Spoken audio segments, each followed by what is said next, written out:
Everybody, this is Rich, and you're watching my YouTube channel where I play tabletop RPGs with friends. This is the Intercontinental Group of Awesome, our Sunday game, which is evening for some and afternoon for others, based on time zones, because we are intercontinental, baby.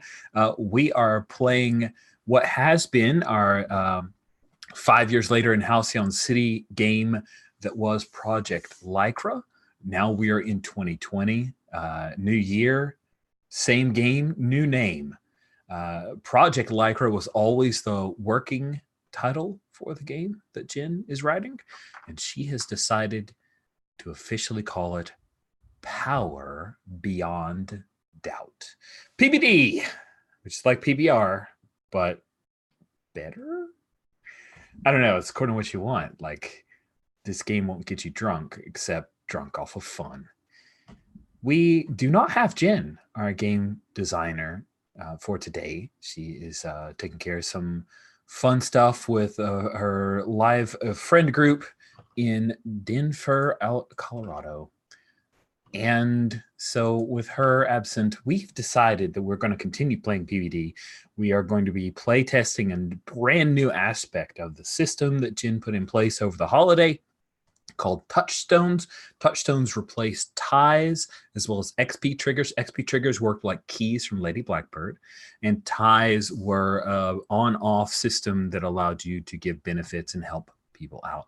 Jen has combined the two of them to try to refine the system and slim it down a little bit. I'm very excited to give it a shot. It's called Touchstones. This will be our first time. Literally, we started a little bit late because we were reading through the latest draft talking about touchstones. It changes quite a few things in the game, and we're going to do our best to make our way through it, give it a shot. I think it's going to be pretty cool as far as a replacement, making things a good bit easier to track.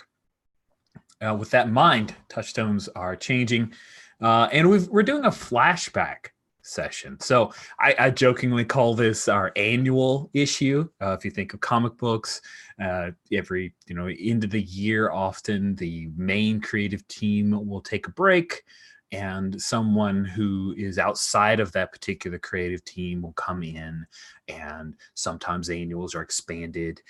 The thing about annuals that I always kind of hold true, not always true, but generally true about annuals, is that they are the team that you know, but maybe not necessarily in the timeline as it is. Some stuff's, it might be holiday themed. It might not touch on a particular event that's taking place. Rich is going on way too long. Annuals are fun, but the idea of this is an annual. Is taking place a few years, a year, two or more back. We're not going to define the exact time setting.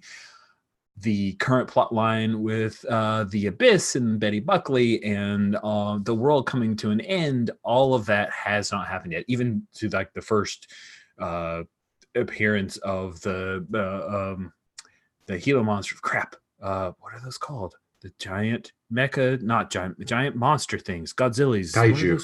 Thank you. Jeez, I was like, where's the word? Kaiju appearance hasn't happened. Oh my God. I just need like a short list to put right underneath my monitor of words Rich can't, but then it would be so large and then I couldn't find it. Wow. So before all of that, in fact, we're going to start our session with a way flashback, but we'll get to that in just a moment.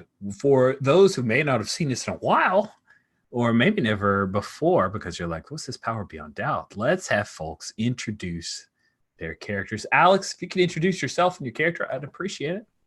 I am Unisha Opal, aka Armature, costumed hero super scientist.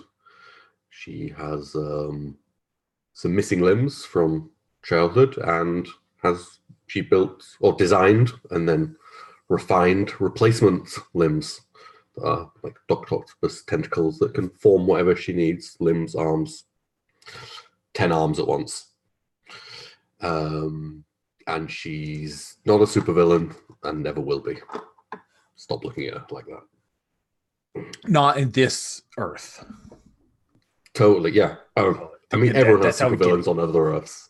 Right. That's, Everybody's got their own Earth 3. Yeah. I've seen it on a bumper sticker. Yeah. Awesome. She might have a surprisingly large percentage of evil versions, but that's just coincidence. It's with great power comes great danger of lack of responsibility. That's another T-shirt I've seen somewhere. That sounds about right. Thank you so much, Alex. Jan, if you could introduce yourself and your character, I'd appreciate it. Hi, my name is Jan. I live in Belgium. I use he, him pronouns. And I will be playing Atlas, aka Marcus Meyer. Marcus is the changed playbook. He used to have a debilitating muscle disease, and then was experimented on by the Hanover Institute, and now he's a 7.5-foot powerhouse of muscles.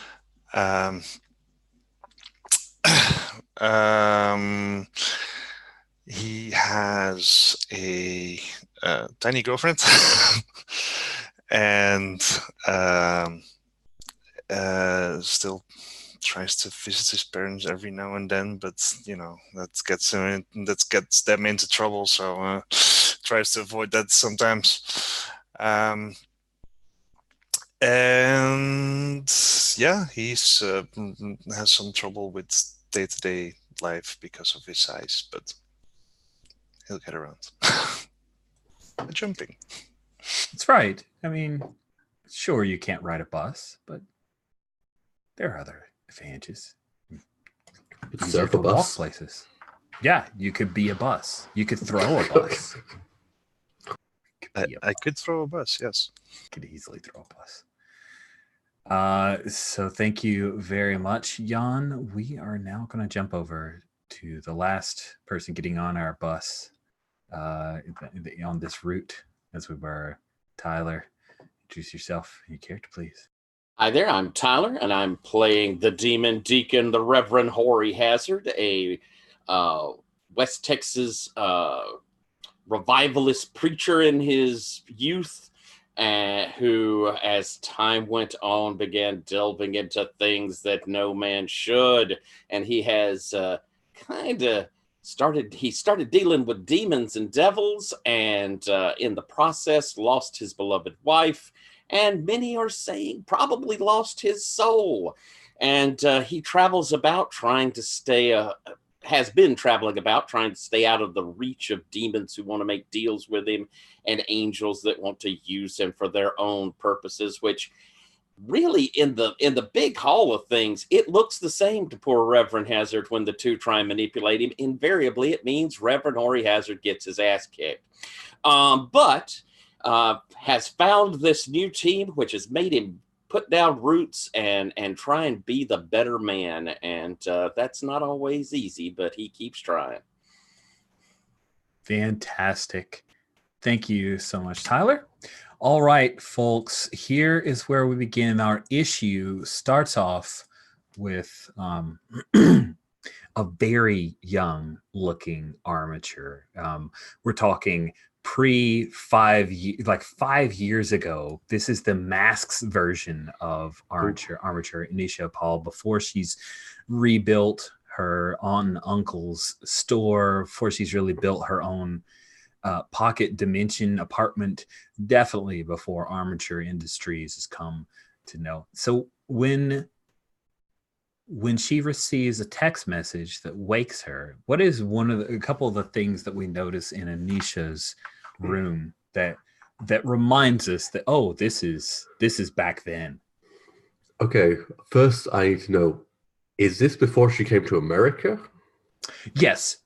She has been Armature. This is basically back in the Masks timeline. So 5 years earlier, she's still like 15, 16 years old. I think the room itself looks it's quite Spartan and like, I would say poor, rural India. You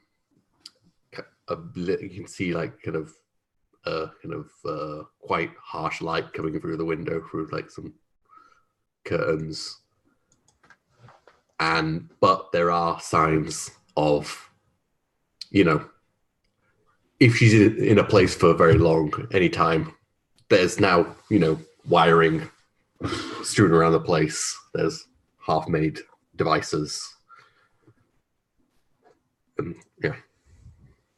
Nice. And would she have a Teenage Gerbil Uprising poster at this point, or are we not there yet? Well, if she's not in America yet, Okay. Teenage Gerbil Uprising wouldn't have formed That's yet. true. Okay, so we're would doing before she came to America. Awesome. Yeah. She got a text message. So is this on a phone that she's kind of cobbled together, built herself? It's a pretty shitty looking phone, but it is heavily modified. She doesn't have access to as much tool working workshops and stuff, so it's a lot cruder than what she would have. Nice. But it's, for what it is, it's way more advanced than it should be. And is she in like version 1.0 of her tentacles at this point, you think? Or is she in like a second iteration? What are you imagining there from a tech level as she picks up the phone? I think she's like, instead of it forming a like an actual hand, thumb, fingers, it's more like it's just three of the tentacles come into like three prongs to grab. Nice. The text is from someone who Anisha has never received a text from before. It says, "Hey, you're really smart." Hey, you're really smart. I'm smart too. We should get together. What do you do? And there's not a name. It's not. It's just it's like an unknown number, of course. Oh, so it is actually blocked. Like there's no number with it. No number with it. Oh, I need. I mean, of course, that's a challenge to like find out. Yeah, I need to like backtrace that. Nice. All right, let's hit some moves. So it sounds like what you want to do is wield your powers. Yeah. I can roll with genius because I'm using my knowledge and resources at my disposal. Perfect. I've not got a dice window open. The dice thing. Where's the link? Let me link you. It's on basic moves, isn't it? It sure is, but there it is too. I got it. Intensely massive slug. So I will roll those lovely numbers to something that's hopefully as lovely. No, not quite as lovely. But I got a good bonus, so. Yeah, I know. I was like, yeah, you're fine. I think you're good. I don't think I've got a. She uses a 2, so. Yeah, actually a 3 because I've got some. I've got bonus. I've got +1 in both. No, sorry. No, I don't. I was looking at team. Yeah, you were. I was like, what are you doing? I guess I see a 0 confidence. Yeah. So that's okay, though. It means you get a 7 to 9. That's kind of awesome. Yeah. So when you wield your powers on a hit, choose one. What do you want to... Right, Cal. No problem. So you get to choose one, take hold of something vulnerable to you, create something useful from your environment, and neutralize an opponent or threat, at least for now.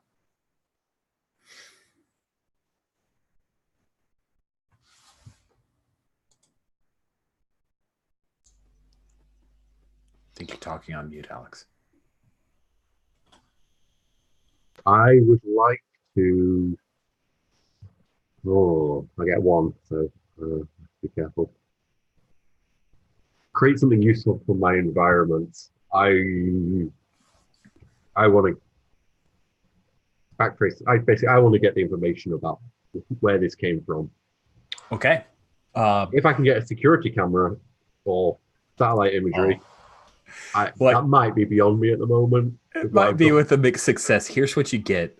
First of all, you backtrace the unknown number, crack what the number is, because it's, it had to go through several different carriers to get to you. You find that the originating country code is Japan.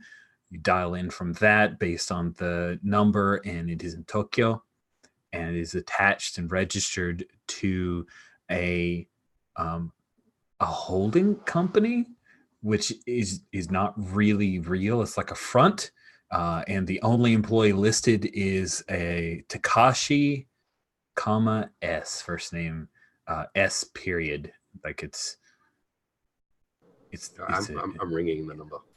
Oh, nice. Like cool. Cool. So we hear the boot, boot, boot, boot. Because it's not the American ringing, right? And then that was fast. That was so fast, Anisha. I estimated it would take you at least 15 minutes. Did you just send that message to insult me? No, I think you're really smart. 15 minutes? Well, 15 minutes? I didn't expect that you would be able to get... Did you have a translator for Japanese? Because I really thought that would throw you off for at least 5 to 10 minutes. Nothing. Oh, well. Now what do you want? And he pauses. You realize that he's a little frozen for a moment.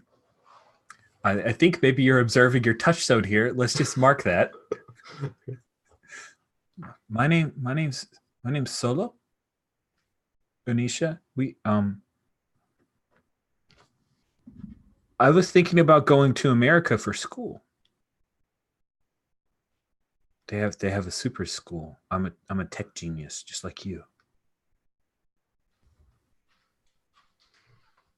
Not heard of you. Well, that's because I didn't want anyone to hear of me yet.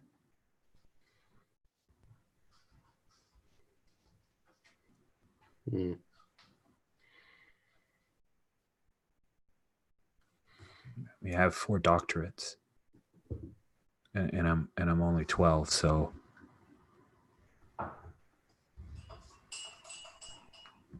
oh. Do you have like a boyfriend? No. Do you like boys?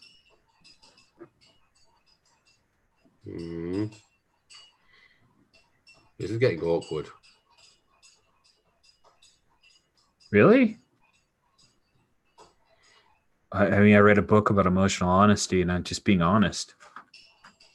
Are you trying to get me to come to America? And I mean, if you wanted to, I could probably make that happen. There's a really cool school for people like us. If I want a scholarship, I could get a scholarship. No, it's like more than a scholarship. The people who will help teach you actually know what they're doing. They're not a bunch of mundane idiots. They're like us. They're special. I got my own projects here. I'm good. Oh. Clearing landmines. Got other projects. Got other ideas. You can still do AI. that. Oh, you should be careful with AI. I know what I'm doing. I mean, I'm making some androids of my own. I'm going to call them angels.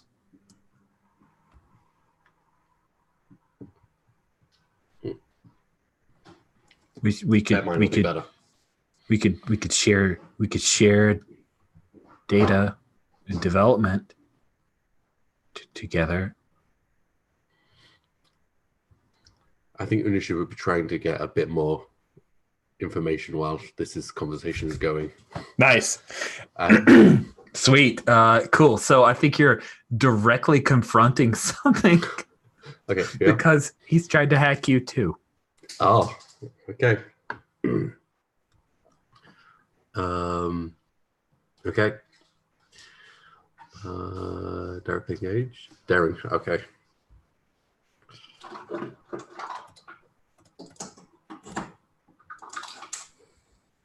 Better. Roll an 8. Still a. Yeah. Daring's flat, and your confidence is flat, so you're 7 to 9. Choose one. Resist or avoid their blows. Nice. So you start trying to hack into his data network, and you see that he's running a counter trace on you, and he's trying to pierce into the little OS that you've created for yourself in your phone, and he's trying to basically plant some viruses so he can keep track of you, and he's trying to ping your RFIDs.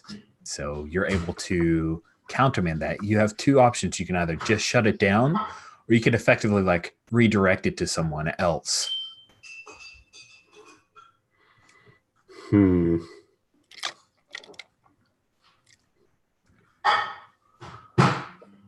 trying to think of any NPCs that. I mean, it'd basically be Farouk. No, I want to. What's the people who run the spike called again?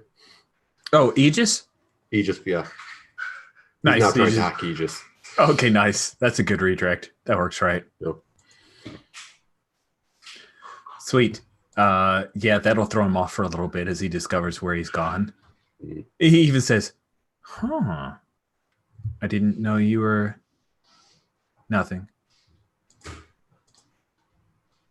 So I guess you don't want to go to America. Okay. That's cool. I didn't want to go either.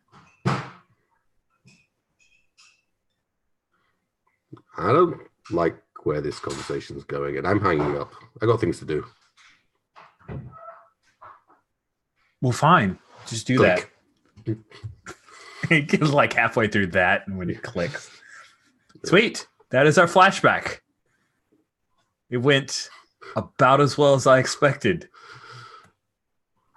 You play a young armature well. Yeah. That Okay, felt I have a very much nemesis like that she doesn't even care about. she doesn't dissed decades ago. Yeah. No, well, 10 years ago, maybe somewhere on there. Awesome. Yeah. We come to so sorry, all the we's. Rich keeps repeating himself. I was like trying to jump cut. So we're going to jump cut to a poster of Teenage Gerbil Uprising, which is in a very nice glass frame. And we cut back, and this is Eun Kim's apartment. And I think everything's like regular sized. So when Marcus moves around, he has to kind of stoop over. Where do we see Marcus doing as he's sitting on the couch, and Eun Kim is coming over with like a bag of popcorn? Yeah, he's sitting on the couch uncomfortably because his legs are so sneaking. So Cool. She climbs onto the couch and then climbs over to sit on your lap, Atlas, and offers up the bag of popcorn and throws her arm around you and says, so do you think Armature could like come up with some kind of size modification device to make me bigger? You don't want to be this big. Well, not all the time, but every once in a while would be kind of cool. It's a lot more inconvenient than you think it is. Well, I like that there's so much for you to love. And she kisses your cheek and then pulls you in for a kiss. And as the two of you are sitting there, we'll say that it's like some kind of, I imagine that she would probably have like a music station on, right? So some kind of Canadian more music or something, some station other than MTV that actually plays music. And then there's like a... You hear there's a thudding sound outside. She looks up. Uh-oh. I rush to the window. Cool. The two of you move to the window. Probably like kind of- hitting a lamp. Exactly. You like knock over a lamp. Your head barely grazes among the top of the doorway. Come down. And when you look outside of her apartment, you see that there is a large, kind of looks like a dragon, except like no hard edges whatsoever.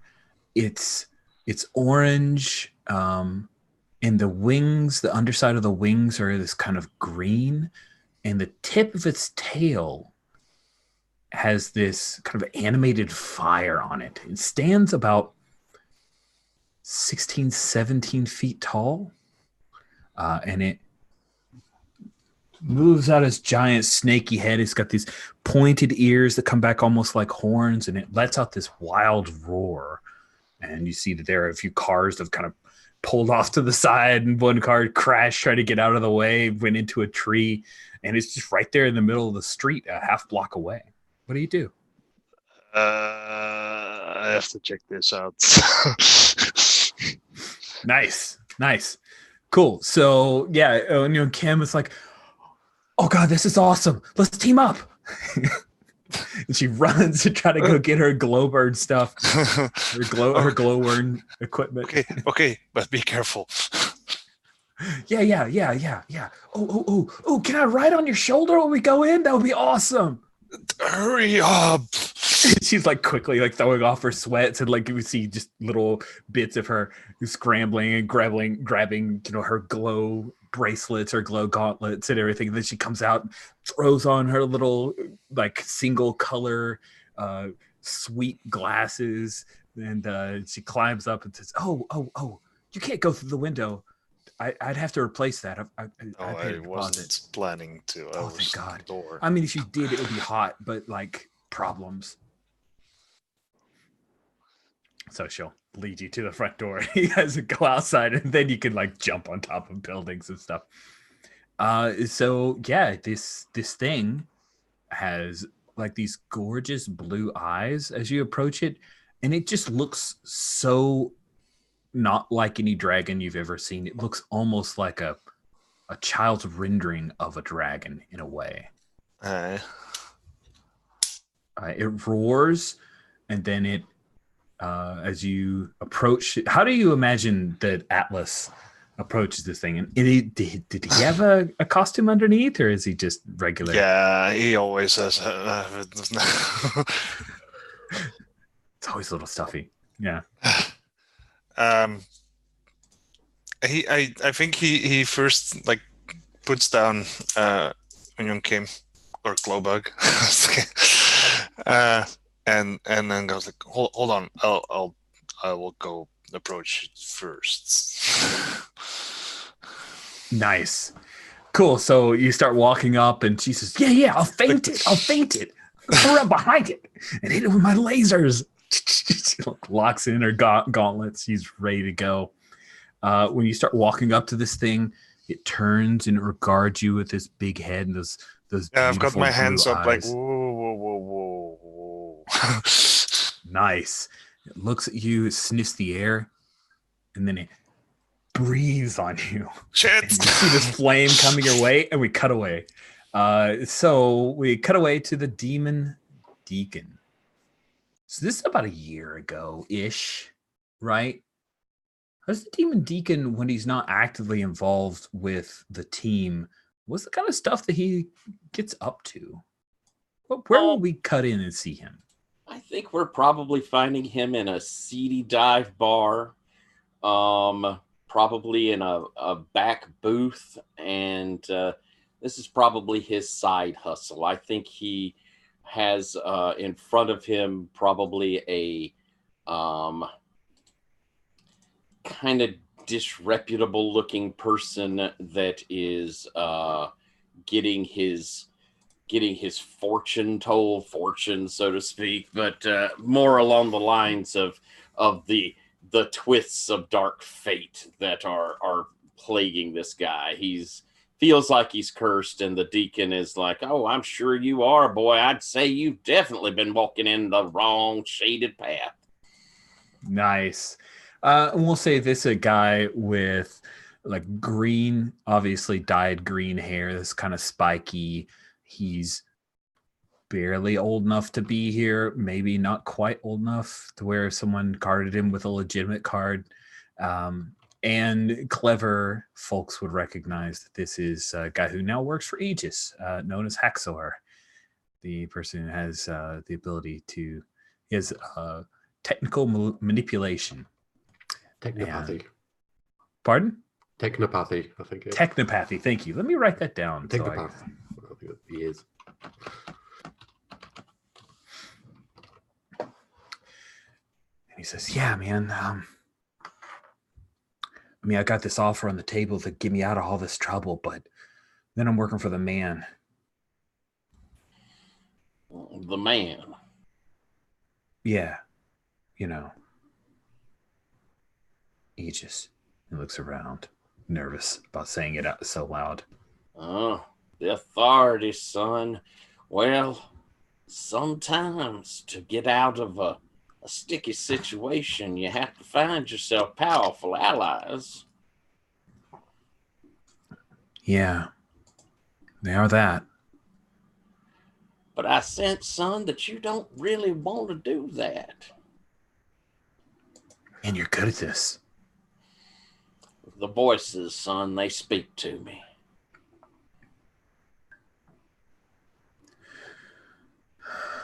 Yeah. I don't really want to do it, but I don't know how much choice I have.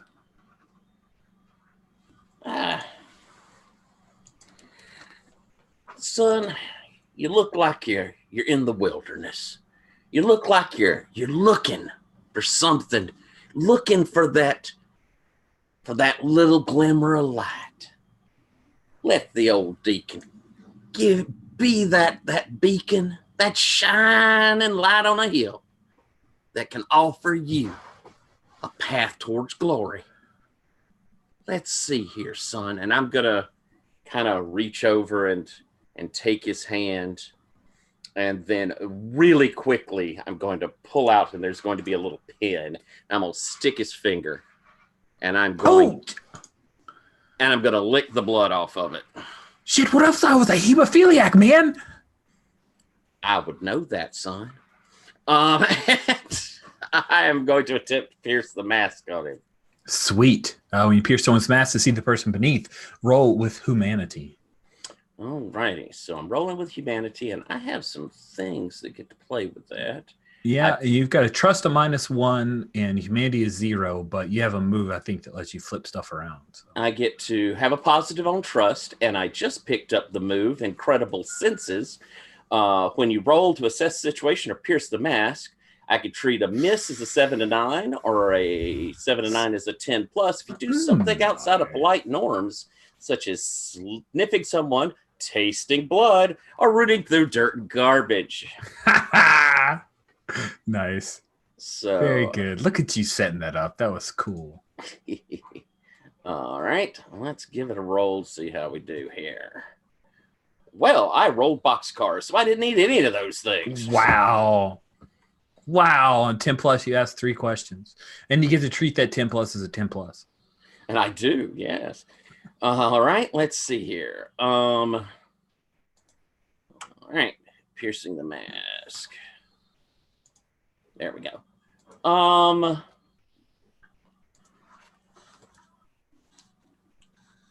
What does he want me to do? What is he hoping that coming to me will solve? He honestly, he wants out from under all of the crimes that he's committed, and he feels like Aegis is the only way out. We're basically turning to the G-men to get absolved of his crimes, but effectively, like, he's not quite Suicide Squad level, but it's an indentured servitude, as it were, to the government working for Aegis. He would not be a full agent as much as just a person that's working for them. So what is he looking from you? Either absolution on making that choice that he's not a true sellout, or offering him some way to still be a nefarious guy, like be tough and be his own man while still being part of Aegis. Gotcha. Okay. Make sense? Yeah.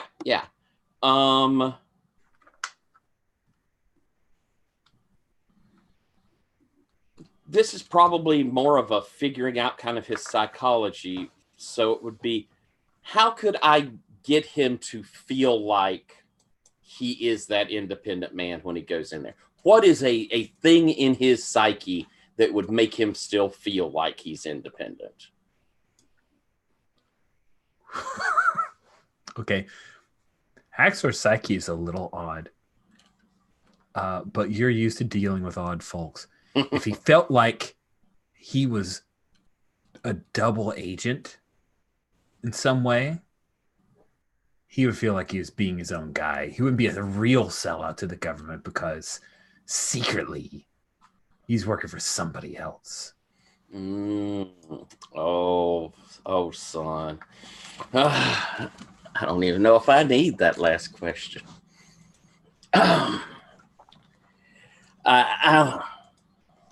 My boy, I can tell that you have great potential. You have what we in my business call the spark of the divine in you. You see, I'll look around. There's only a few folks who have the ability to go into a place of great danger, to walk into the lion's den, and then walk back out. And you are that man. Yes, I am. I totally am. You must do this. You must. The voices, they tell me, they say that there will come a time when what you learn while you walk through the den will be needed. I see it. You will come to me one day and you will tell me what all of this, what the path that led you there, why you were put into that position. You will come to me and I will say, yes, you have fulfilled that divine spark and you will be free because, my boy, the truth sets all of us free. Yes, this is it. I knew. Oh my God, I knew when I read my horoscope today this would lead me here. This is totally the best. Yes, this is how I do it. This is what I was meant to do.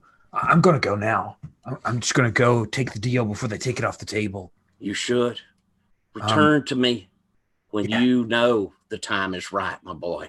He pulls out his little, tech wallet, little RFID masking wallet, and he pulls out a couple 20s. He drops it on the... that should settle me up. Thanks. He reaches out to take your hand. I'll shake it. And then he pulls himself in and gives you this quick hug. Thank you so much, Demon Deacon. I give it the full, oh, yes, my boy. Yes, my boy.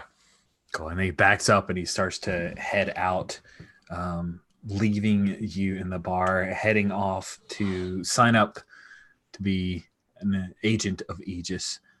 And a few moments pass, maybe another song plays over the speakers, and the door to the bar bursts open. A white and purple, almost 8 foot tall, 2-legged creature steps into the bar. It has these these bright purple eyes, and the skin is this smooth look. It's kind of humanoid, but has 3-fingered hands and 3-fingered feet. It wears no clothing whatsoever. It has this weird purple tail, and the creature steps in and looks, and for some reason it seems to be searching for something, as people are like ducking behind tables, and the bartender is like down. You're behind the bar, right? So maybe another bartender going for the shotgun behind the bar. What do you do? Do I have any idea what this thing is? You've never seen it before. Perhaps you want to assess the situation to try to figure out what's going on? I think I might, yeah. Yeah, let's do that. All right, roll with genius. This is a confidence-aligned move. Pretty confident at the moment. And you're somewhat genius. You're rolling +3. Pretty bright, yeah. All right, let's roll +3. Already gotten my good roll out of the way. Mm-hmm. That was not bad. That's an 11. Okay, on a 10+, you get to ask 2 questions. All right, so let's see here.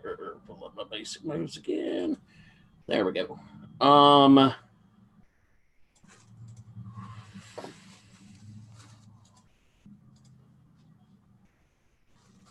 could we best end this quickly?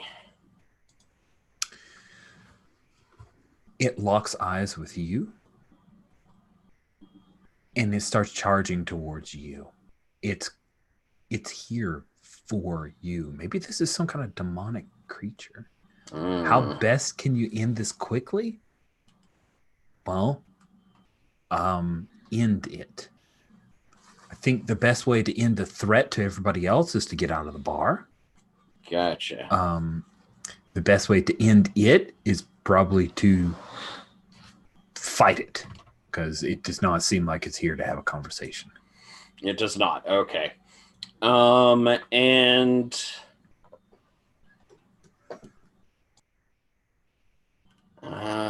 I'll leave with all these other questions. There's not much. Sorry. That's okay. What here can I use? What here can I use to get away? You know, is there a way to get out of this bar without going? You know, because it just came in the door. Right. I see an escape route that's quick. Yes. And easy. You know that down the hallway towards the bathrooms, there's an emergency exit. It'll set off an alarm, but you know, maybe an alarm should be set off right about now. And so I believe that the old Demon Deacon will slide out of the booth and exit stage right even. Cool. And you hear it like leaps on top of one of the tables and nimbly jumps across towards the bar, starts running along the top of the bar and knocking glasses out of the way. I want you to escape from peril. Uh-oh. When you rush to escape from peril, roll with daring. You're using your assess. You get a +1 on that. Your daring is a 0. But your confidence is 2, so you're rolling +3. Oh, I'm rolling pretty good. All right, let's see. Well, that's a 7. Well, I mean, a 7 is not a fail. That's right. It could be worse. On a 7 to 9, you've either left something behind or been forced to take something with you. MC's choice.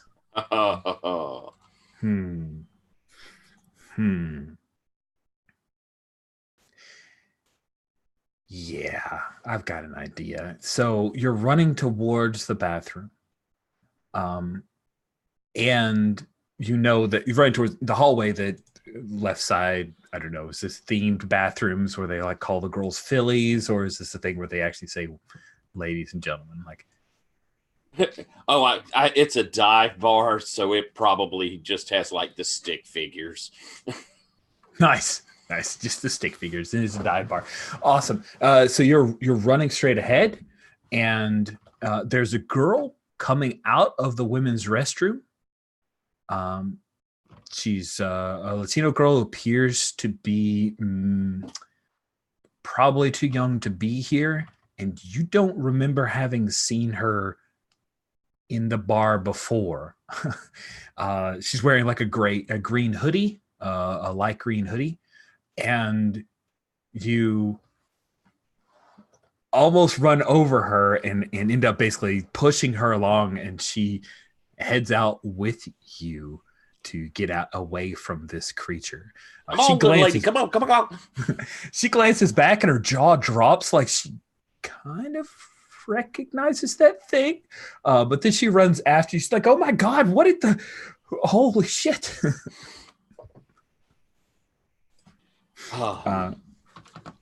What is that? Do you have a car?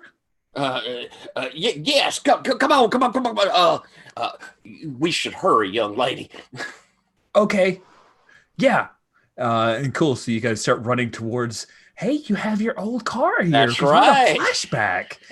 Jump in that old brown Lincoln Town car. And you got a mixed success. So you had to take somebody with you. So you guys back up and you start driving away. And we'll cut away from you. This would probably be like a thing where maybe we go to Anisha, I think maybe. Armature, it's been a year.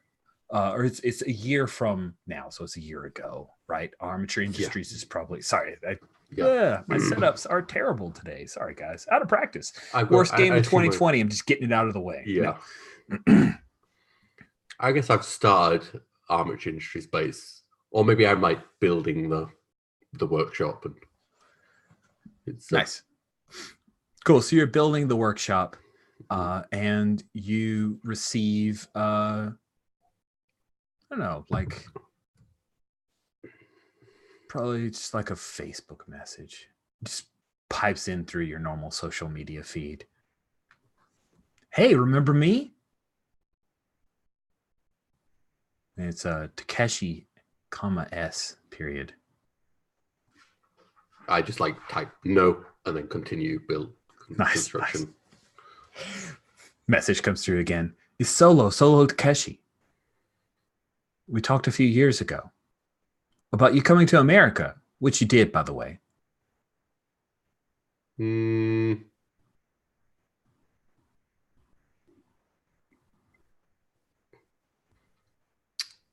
Sorry.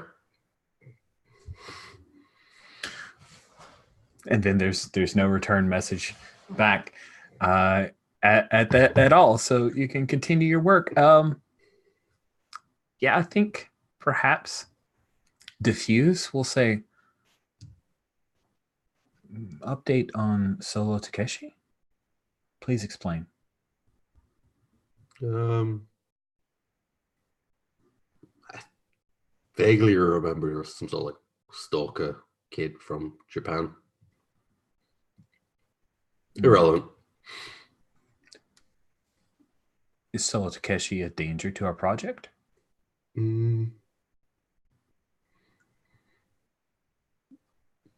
Monitor the status of our firewalls, but 4 doctorates or something. Understood.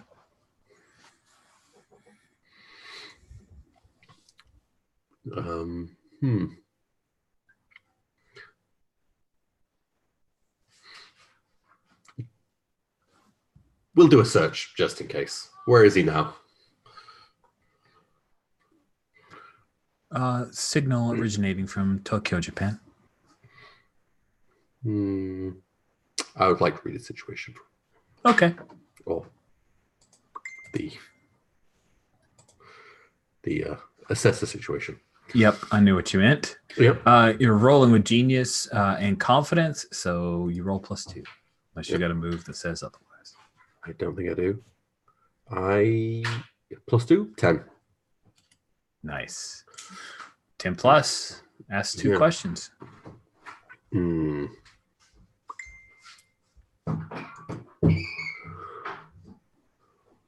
What here is in the greatest danger? So you read the feed. You see there are no attacks on your person. However, Halcyon City Herald website is showing that there are dozens of attacks of on regular like people in Halcyon City that all started about 6 minutes ago. and that they are all people are being attacked by giant-sized versions of some kind of video game.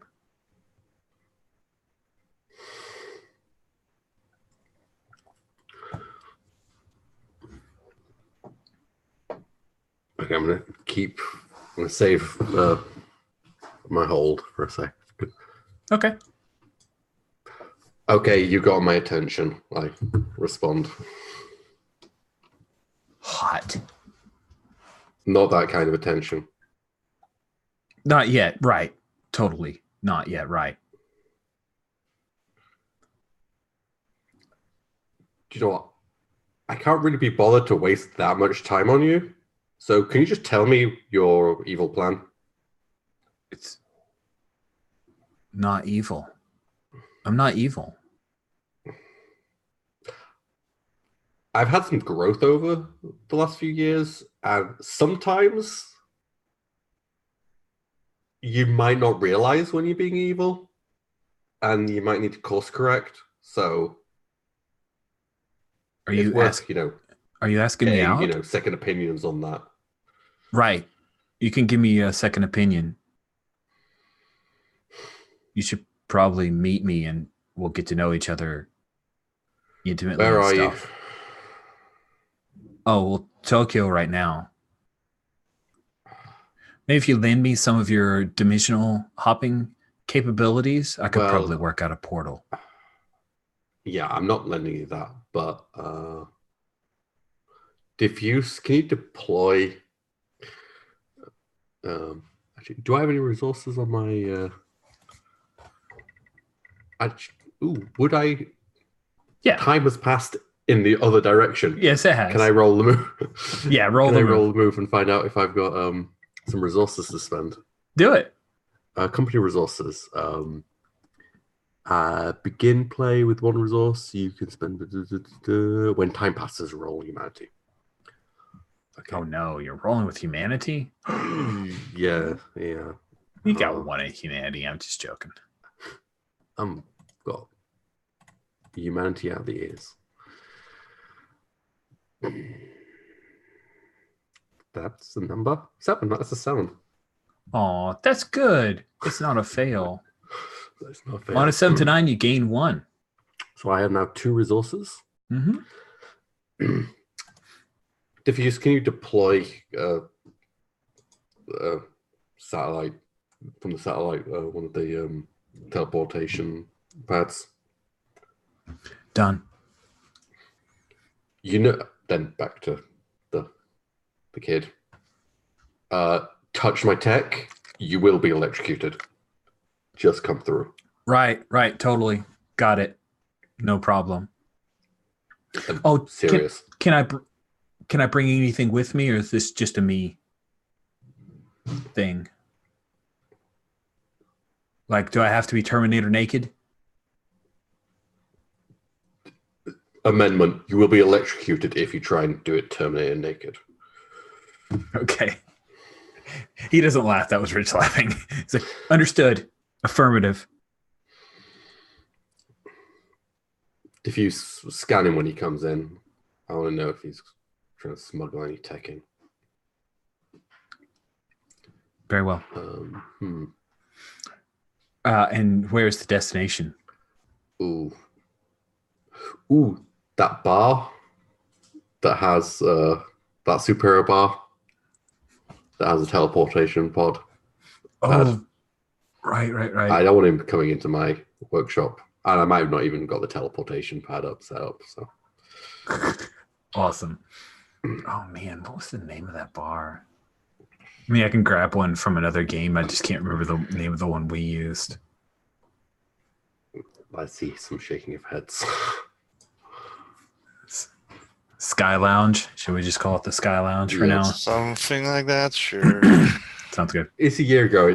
They changed the name. Yeah, it's been renamed since a year ago. This was it was grand opening, Sky Lounge. Then we'll see the outside, and it's up. It actually is on it hovers. Not quite the tech that you would do, Armature, but it hovers. Cool. It's cute. Awesome. So, moments later, 4 individuals have utilized the teleportation pad and are currently in Sky Lounge. Solo Takeshi brought 3 robots with him and a great deal of technology, including a hover chair. And chair's douchey. And then says, and it appears he took a selfie. And here I will send along. This is the picture. Okay.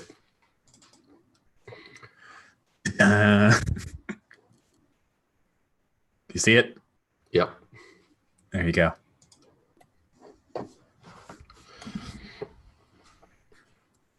I'll send out a all team message. There may be attack on the city. I've got it handled. Yeah.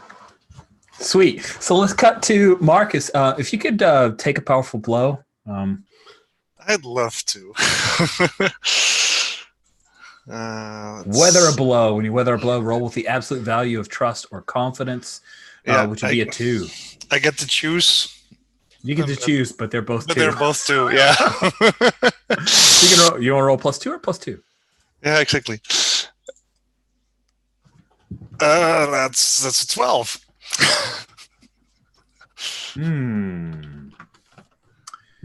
Okay. On a 10 plus, choose one of the following. You must remove yourself from the situation, flee, pass out, etc. You lose control of yourself or your powers in a terrible way. Or 2 options from the 7 to 9 list. Let's see. Oh, come on, where's my better blood there?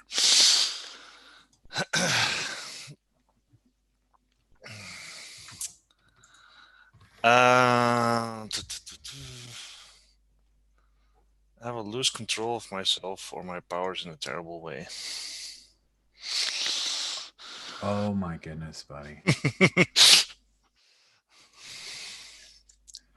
These flames, they hurt. It sets off something, and you grab this. My eyes flick to red. Your eyes flick to red. That's right. You say goodbye to your friends. You grab it by its maw and you snap its jaw.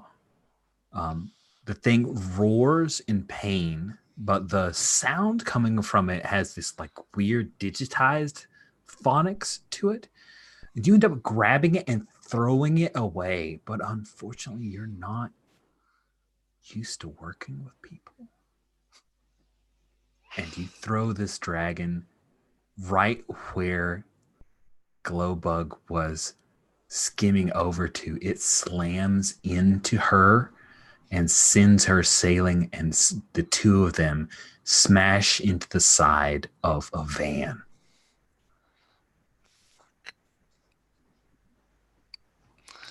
I think that will probably snap me right out. Like, yeah. Fuck. And I started running over.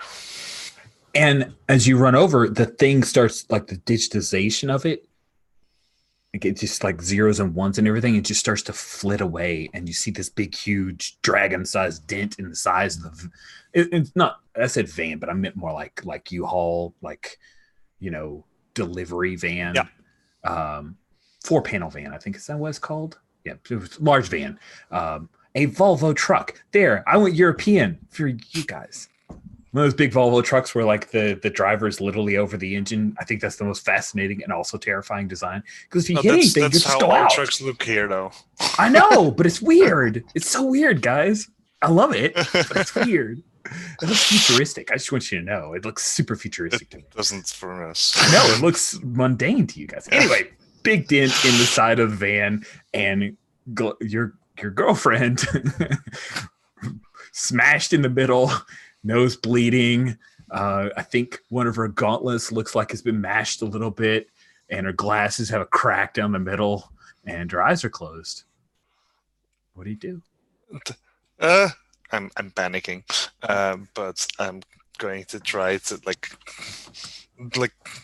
wake her up, shake her, and like, are you okay? Nice. And then we will we turn the page. We see that we've hit the staple. We will take our mid-game break, and it's 9 after right now. Let's take a 10-minute break. So nice long break for everybody. We'll see you at 20 after.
Just waiting on Rich.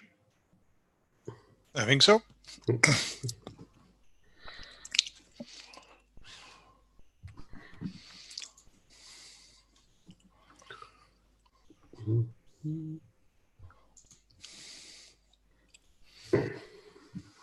At some point after this campaign, I will be maybe asking if I can inflict some playtesting on you guys.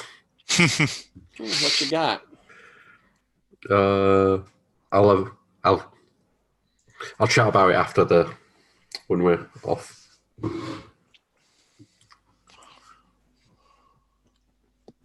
But I will send a link because I work back assward. I've already made a cover and a back cover. Yes. Because, that's the correct order of work. I mean, I've also done a load of, I've done some moves and converting of mechanics and stuff. With the new year rolling around, Patrick and I have a project we're having to get started on. So hopefully somewhere down the road in a few months, I might ask y'all for a little playtest on it. Totally. I will. What are we playtesting, Tyler? All the things. Yes. Without saying what it was, I was saying I may inflict Kickstarter, and then some playtesting, and then I learned that we should. There's other playtesting that might actually be inflicted. Love it. All the inflictions, all the time. Yeah, and the last thing, but like Atlas was looking at Glow Bug, and that's when the message came in from Armature, and we cut away. So we jumped to the high-speed chase with Demon Deacon in the town car with this Latina girl in the late teens wearing a green hoodie, and she looks back over her shoulder at the nearly 8-foot tall thing that is chasing after the two of you. You have put some distance between the two of you, but you're also starting to near traffic, Demon Deacon, when Armature's message comes through that what is it? There may be some problems of someone attacking the city or something. I think generally. Yeah, I've got it though. Right. I'm guessing since you've probably have you already fiddled with my phone at this point, or I think that probably happened the first minute you met. Right, I would guess that. Yeah. So it probably spoke at me as I'm driving, and I'm probably having no good consciousness of how the tech works. Just yelling back at the phone, "Yes, I know! It's chasing me!" Nice. Who are you talking to? The girl says. That's... young lady, I'm very sorry to have gotten you into this situation. Some of my friends will hopefully be coming to help us. I could use some help. I assume that comes through. Yes, it comes through. Yeah, you guys can all three converse back and forth right now. You're in real time. Okay. I think the first thing that Atlas then says is like, "Glowbug's down. I repeat, Glowbug's down." You holding Glowbug Rev, like that? are you in immediate, like... I'm downtown. I'm just outside, what's it called? The wherever I live, not the Warrens, but something like that. Oh, yeah, we'll just say the Warrens. I can't remember the name. That's it. Yeah. I think you can hear like the wind blowing as I'm like gliding through, the kind of flying octopus thing. Where are you, Atlas? On a rooftop somewhere. We're like jumping rooftop to rooftop, carrying Glowbug, heading towards Halcyon City General, maybe? Yeah. Cool. Okay.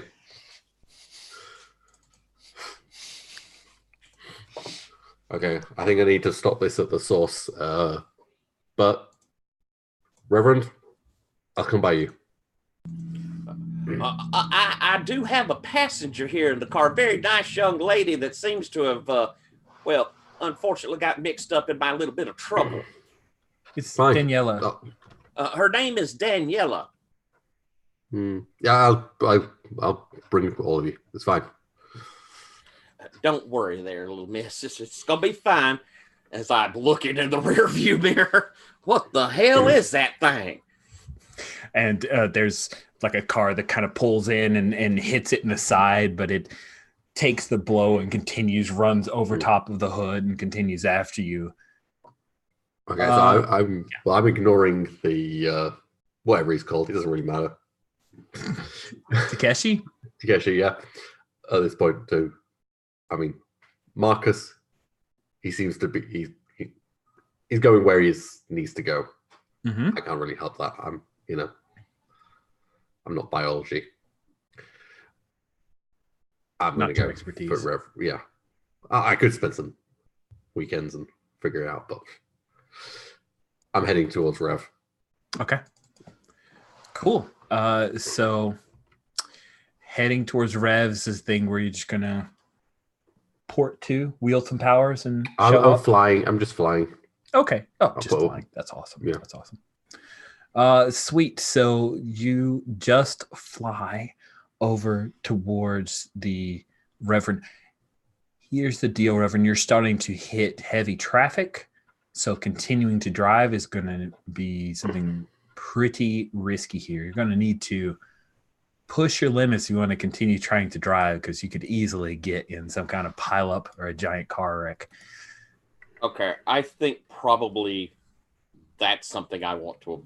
the driving probably is something to avoid. And my guess, it certainly seems like this thing is chasing me, right? Yes. Okay.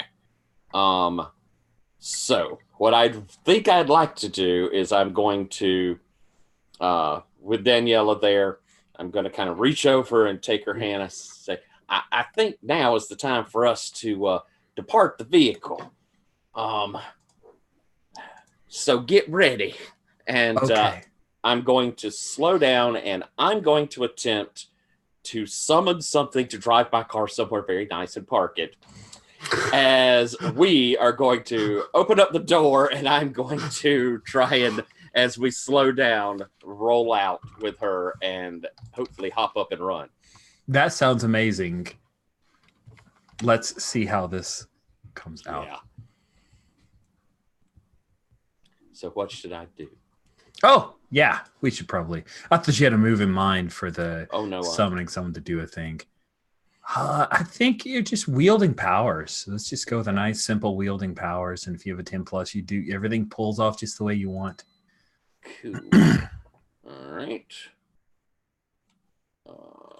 Wielding powers goes off of confidence and power, which gives me a good roll. And I rolled an 11, so over 12. Wow. Nice. Yeah, some things kind of ports in as you move over. It almost shoves you aside. It looks a little bit like you, but I think just a little more obviously demonic. Daniela throws open the door, and the door is like, huge. It's one of those, like, it swings out, and the two of you ditch, and this thing actually slows the car down for the few seconds before you go out. You're able to roll across, and because of an 11+, you're not going to need to worry about weathering a blow. And the two of you come up on the other side between two parked cars, and you see the thing is now running along parked cars and coming towards you. Daniela's like, okay, don't tell anybody. And she reaches into her hoodie and pulls out a glowing sword that looks kind of like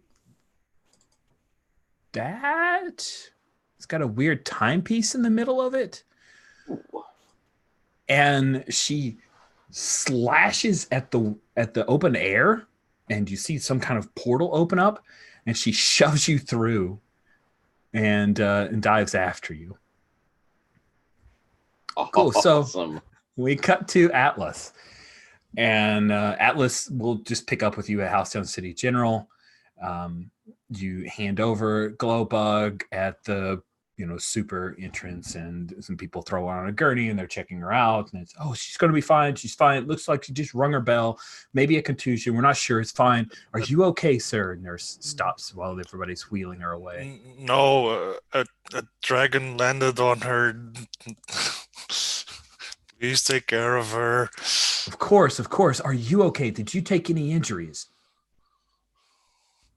He's just oblivious to it. Like she's like, okay, get me the stepladder. Stepladder's up and takes this kindly nurse, takes your giant head in her hands. Are you okay, Mr. Atlas? I need her to be okay. She's going to be fine. You did the right thing. We will take care of her, okay? I didn't, though. It's my fault. Oh, big fights like this happen all the time, Mr. Atlas. Don't you worry. We're here to take care of heroes like you. And I gotta be honest, I've got all of her singles. I wouldn't let your precious little Glowbug get hurt.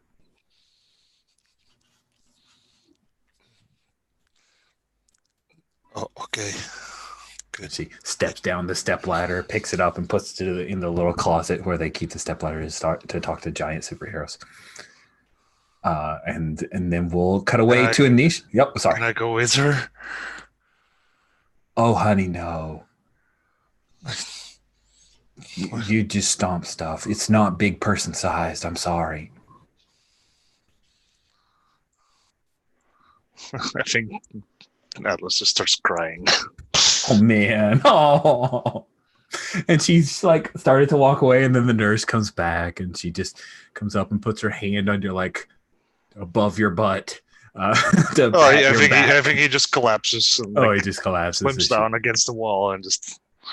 Nice. She'll come over and stand by you and put her little hand in your giant hand. Anisha, you teleported, or you're flying in. You see La Espada open a portal, shove Demon Deacon through, and step through right as this weird kind of cat serpentine creature with a tail that's like purple and white jump after them, and then the portal disappears and it slams into the back of a car and then howls a roar. What do you do, Anisha?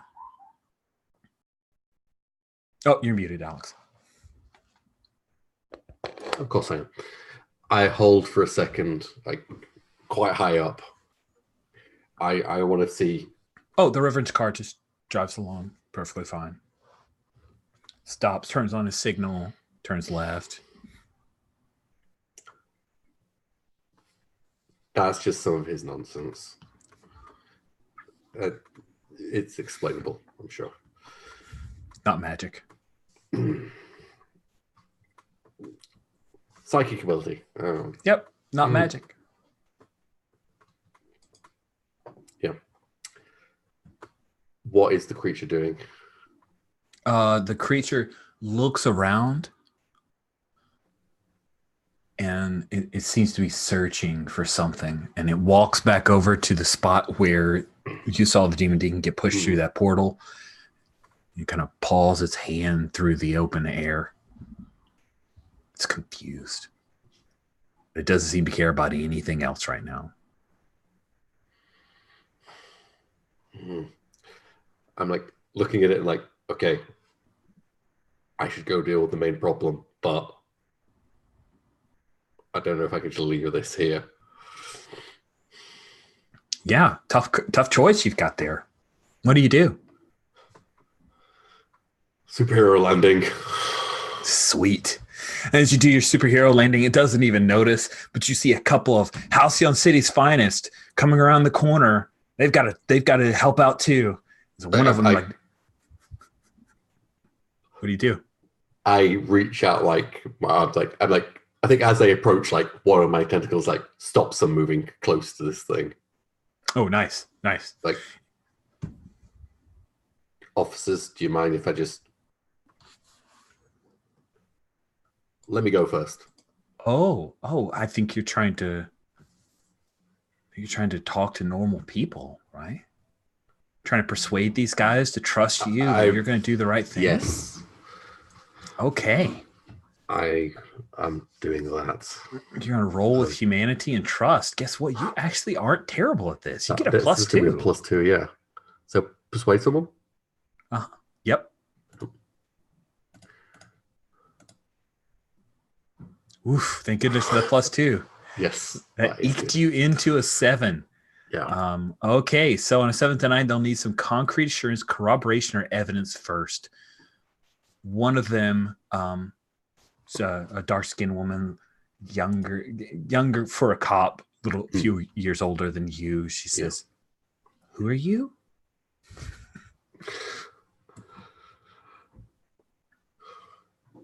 Equipped for this, and then I think I want to like bulk up my arms, I look a little bit more like there's like you see the kind of tentacles writhe, and there's like almost like a chink chink chink. It's like the metal slides against each other, and like I think my legs get slightly thinner, but my hands are like not like quite getting top heavy size, but nice. But there's I hover. I don't really have to worry about top heavy, so and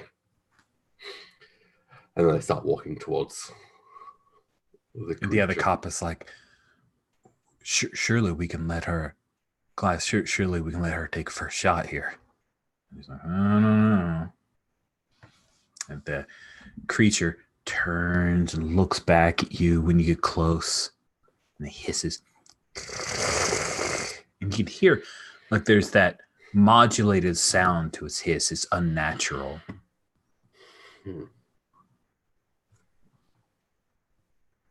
What do you do?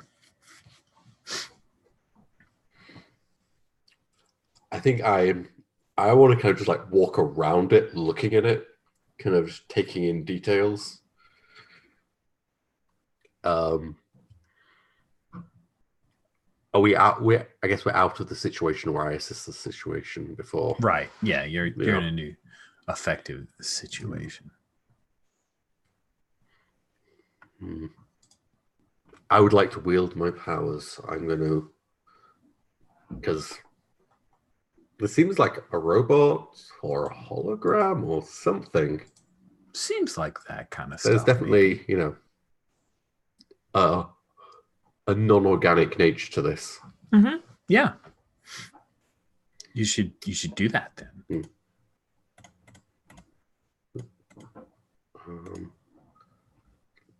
6 plus 2. Yeah. Okay. So 6 plus 2 on wield your powers. You get to choose one. I would like to neutralize opponent or threat, at least for now. I think I want to send like some sort of signal out, sort of disrupting, kind of, I don't know. I like it. A shock that would just jolt, that would mess with electronics or signals. Okay, that sounds good. And one of my tentacles actually goes into it. And then I just nice. I love that. Yeah, and we see a little bit of electrocution. The thing digitizes and then drops down a bunch of ones and zeros and disappears. So we cut to Halcyon City General Hospital. As Demon Deacon, you come through a portal and land at the emergency entrance. Near the emergency room, the super's entryway, and you see slumped down on his butt, crying, is Atlas in the hallway. And then that girl, Daniela, steps in behind you. I wasn't sure if you got hurt. Young lady, that was very impressive. Oh, thanks. If you don't mind, I need to check on my friend. Would you? Oh, wow. You're friends with Atlas? Well, yes, of course. We have a complicated relationship. Maybe I should just hang back. But you won't leave. I'll stick around. Thank you. I'd like to show my appreciation.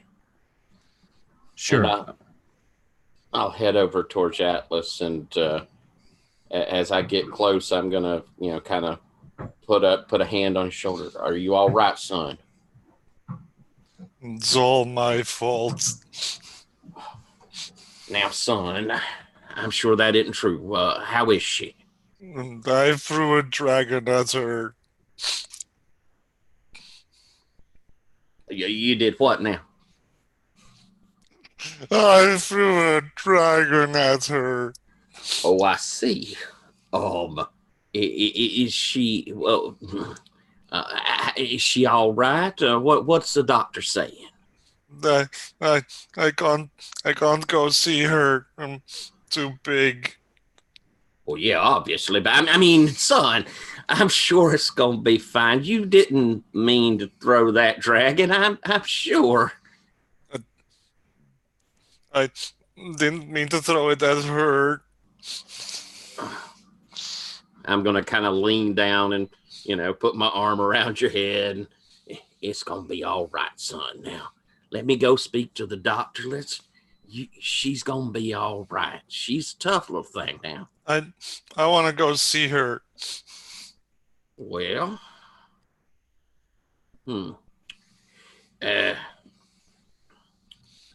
all right. Let me see what I can do. And I'll walk over to the nurse's station and kind of ask what they have on Glowbug right now. Oh, is he? Let's say it's the same nurse, like the economy of NPCs. I always like to do. She says, "Oh, I told him she's going to be all right, but it must have been really scary for him. But we're going to do our best to treat. She's got some bruises and a few broken bones, but nothing worse than that. She's going to be okay." Well, now can someone go back there and take a look, just to kind of see her? Well, we want the doctor to finish up, and maybe just give us a minute. I know he really wanted to go see her, didn't he? Yeah, he certainly does. Just wants to make sure she's all right now. Let's see if you can persuade her. All right. Let's see. That's what, confidence and, or is that trust? That's trust, isn't it? It Persuade is humanity, actually. Oh, sorry, it's trust aligned. Sorry, I was going stat not track. Humanity and trust. Yeah, humanity and trust. Well, that's not something I'm very good at. And color me surprised. Oh, sorry. At least not in this situation. Alrighty. We'll give it a shot all the same. That's 5. Okay. That will be a fail. Yeah, it will. Cool. So she says, "You bet. Give me just a minute here. Let me talk to the doctors, okay?" Sure thing. And as she starts walking off, I'm going to try to summon something. Okay. You being a man of the cloth, or at least at one point, the don't tell them no, but is basically no. That's what she just gave you. Gotcha. But she does look like she's wandering back in that direction. Mm-hmm. But that direction's also where security might be in case there's problems. But gotcha. Yeah. I'm going to attempt to summon in a little, very small, tiny little demonic thing. Teeny tiny. Kind of looks like a spider with an eyeball on it. Mm-hmm. And the intent here is that I can walk over there and link that to Atlas so he can see through little demon eyeball as I let it go back there to check on her. That sounds amazing. By the way, just so I actually am doing some mechanics in this playtest, I would like to shift your trust down by 1. Alrighty, that makes sense. So it sounds like as a tarnished, you're just using some of your tarnished mastery of spirits, ghosts, demons, or mastery of ghosts, or sorry, demons. Oh, geez. So let's have you wield your powers to pull this off. On a 7 to 9. Is it wield? Yeah, I think so. But I think the way I'm seeing it is on a 10 plus, it does exactly what you want. A 7 to 9, there might be an aspect to it that is a little problematic. To go. All right, then. So that is confidence, and that is power. So that is one of my better ones. Yep. And that's a 16. Boxcar. Overconfidence, maybe? I am at a +2. You are. When you're overconfident on 11 plus, you must also choose 1. The effect is more temporary or more permanent than you intended. Your powers affect something they shouldn't have. Oh, I think it's probably more permanent than I intended. So you create this little demon spider that you're going to link to Atlas's sight To allow him to see through it. to allow him to see Glowbug. And this effect will be more permanent than you intended. Just making sure. Well, I see. You good with that? Okay. Then yes, I think that's what we're getting here. Cool. So you have this like little spider comes up, and I mean it's like red and black, right? Because it's demonic, right? It's got little demon, multifaceted demon eyes, and it climbs and spins a little silk down and scrambles away and moving quicker than it should. What does it look like when you come to Atlas and give him the sight?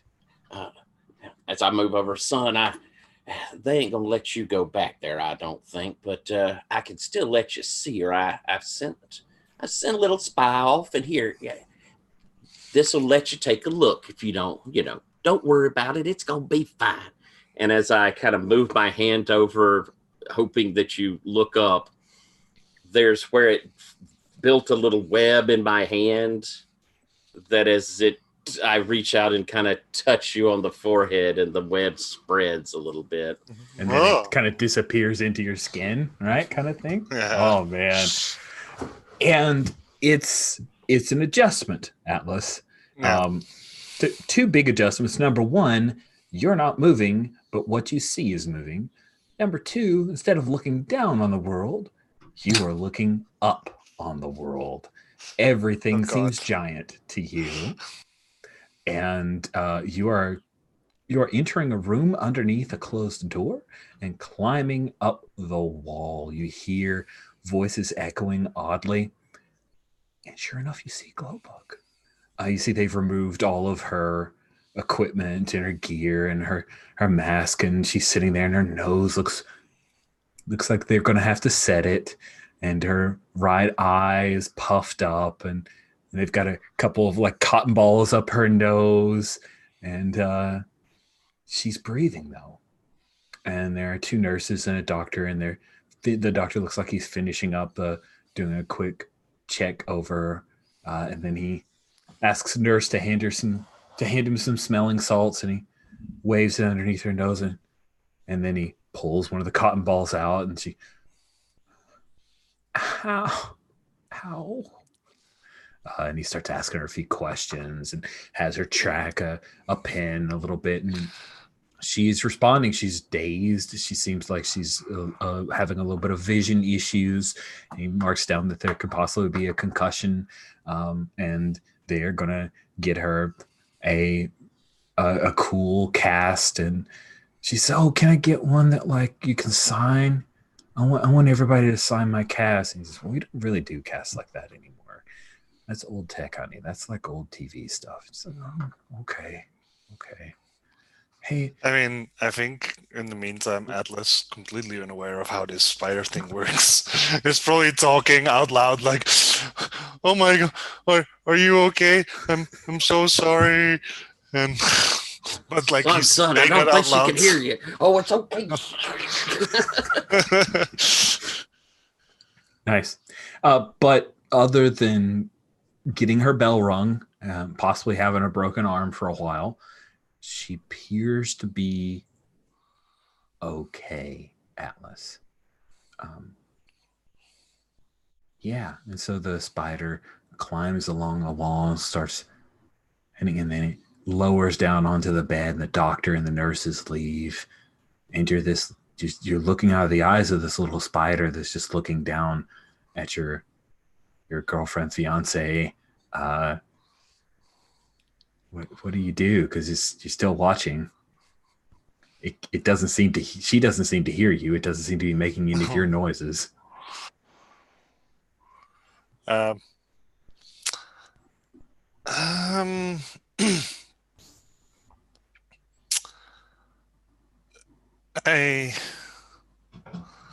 think like when Atlas figures out that she can't hear him, he's probably going to shout it at the top throughout the entire. Like, I'm sorry. And at the I'm sorry. Like window does shaking. Seem to hear that. Yes. She seems to hear that. She opens her eyes and looks up. Oh. Evidently, if you yell really loud, she can hear you through the spider, maybe. I don't know. And your phone buzzes with a text. But you can't see it because you're looking through the eyes of a spider that doesn't have your phone. And I'm sort of going like, oh, okay, thank you, Reverend. I've seen her now. It's okay. Alrighty, son. Well, all right, and now I'll snap my finger and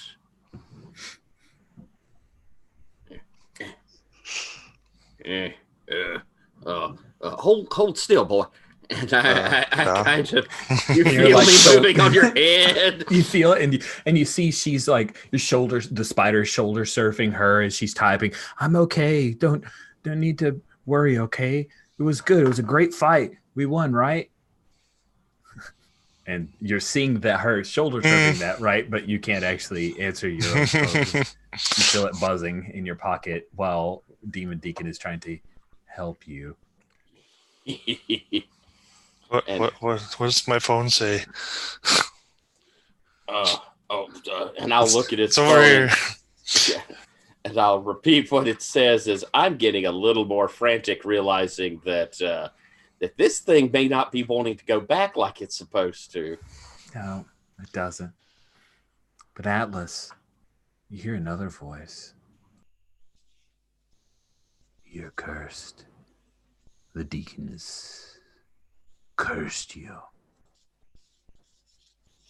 I can free you from the curse. What do you mean? What kind of curse? Your eyes are stolen from you and given to a demonic spider. I can sever that connection, but you must draw me.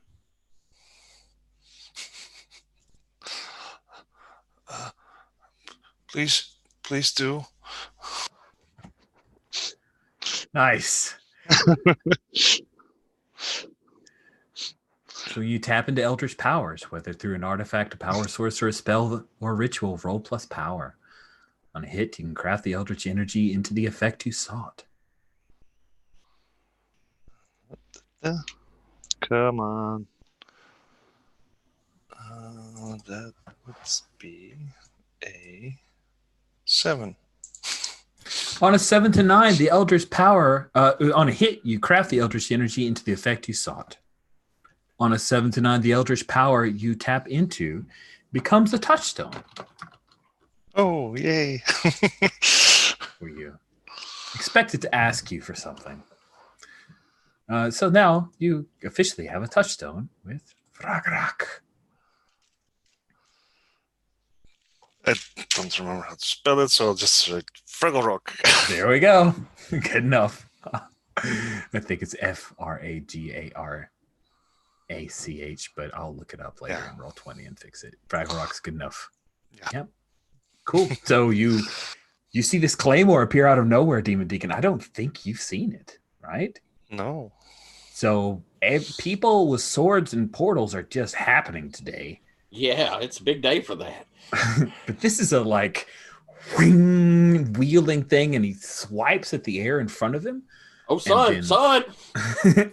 You'll have to jump back, but this thing cuts that connection, and Atlas blinks, and he's able to see. Y'all right there, boy? Mm-hmm. Yeah. Oh, good. It seemed like that one was a little persistent little bugger. So, sorry about that. I'd have got it all handled for too long, though, I'm sure. It's okay. Fragarak took care of it. That's your sword here, huh? Uh-huh. That's impressive. I don't think I've ever seen you with a sword before now. Well, it sort of comes when I call it, or sometimes it asks me to call it. Does it now? Huh. Tell him to stop asking questions. Where did you get this sword there, son? In the museum. I see. You should be careful. Things, well, I and find... then in the middle of your sentence, he goes, "Hush now, come on. Let him talk." Oh. No, not you, him. Your phone buzzes with another text, Atlas. Oh. What's on my phone? Cool. It's from Young Kim. It says, "Hey, I'm okay. But I think I think something bit me." Oh no. Did the spider was it a spider? That text back.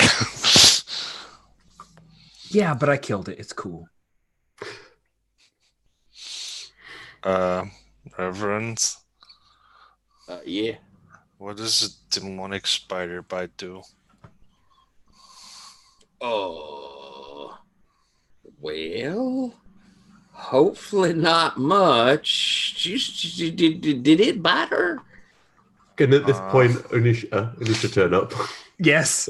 I was like, that was where I was going to cut, but I wanted to hear the question too. Anisha, you've got. Yeah, I think I come down coming. Well, as far as Atlas was able to come into the hospital, like down the corridor, I imagine somebody wheeling something, and I have to extend my legs. It's fantastic style to just walk over them, and we see La Espada drinking a coffee, and you come by, and she kind of slinks down. I miss her, and and just I see Atlas first, and you got the sword, good. La Espada took the Deacon, and then I know it's the Deacon. You mean that very nice young lady? Wait. I spin around. And she's there still holding the coffee. And I think one of the tentacles is aiming to just shoot right out and just grab her wrist before she can draw a sword. Yeah, because that's exactly what she was getting ready to do. So let's see if you... Is this direct confrontation? I think it's direct. Yeah, I think it's direct confrontation. I was looking to see if there are any other moves, because that was the first thought I had, but it seems to be the most appropriate. Direct being daring and confidence, so you're rolling a flat. But I have where is it? Characters. There we go. There we go. The suit. When you directly engage while piloting the suit, roll with the suit's strengths minus any weaknesses that apply. Nimble and quick. Mm-hmm. Absolutely. And I don't think exposed or unarmed weaknesses apply, so +1. Yeah, so 1. Sorry, +1. Hey, exactly a 7. Okay. I hadn't rolled yet, but yes. Oh, I'm sorry. I thought No, this I do exactly an 8. An 8. Okay. An 8. On a 7 to 9, you get to choose one. Yeah. Oh no. Oh no. Take something from them. Oh no! I saw that and I'm like, oh, I know he's gonna choose. I want like pin her arm. Other tentacle takes the sword away. Okay, and the coffee gets spilled. It's like now it's like suspended behind me by one of my tentacles. Armature, what are you doing now? This young lady helped me out quite a lot. Yeah, and I mean, I did kidnap people before. He's not lying. I did help him. I'm working on this good stuff. I take it y'all have some history. Yeah. A touch. Well, Armature, I think it'd be nice if you let the young lady go and let's have a quiet talk about this. 1 second. Marcus? I think okay? Marcus is not paying attention to any of this. And he's walking over to the nurse station. Alice, is she okay? Onion. Hey, Mr. Atlas, what did you need? I need to see her right now. Okay, well, talk to the doctor. No. We can wheel her out. Can you ask Deacon, your friend to stop fighting in our waiting room? Just last few moments. We had a little spider incident. I'm giving. Beware of the sword. I'm giving the nurse an order or a warning. Yes, do it. Give it. Let's see. This is the towering presence. When you get someone order warning, roll with daring on a hit they choose. All right. That's an 8. Okay, on a hit they choose. There's no like 10. Oh, 10 plus gives you a +1 forward, but they still. She's not going to attack you. And she's not going to freeze. So she says, yeah, okay, I'll go get her right now. And she'll go get a wheelchair and she's going to quickly rush in there to try to get Onyoung Kim and wheel her out, not knowing that Onyoung Kim is suffering from a spider bite.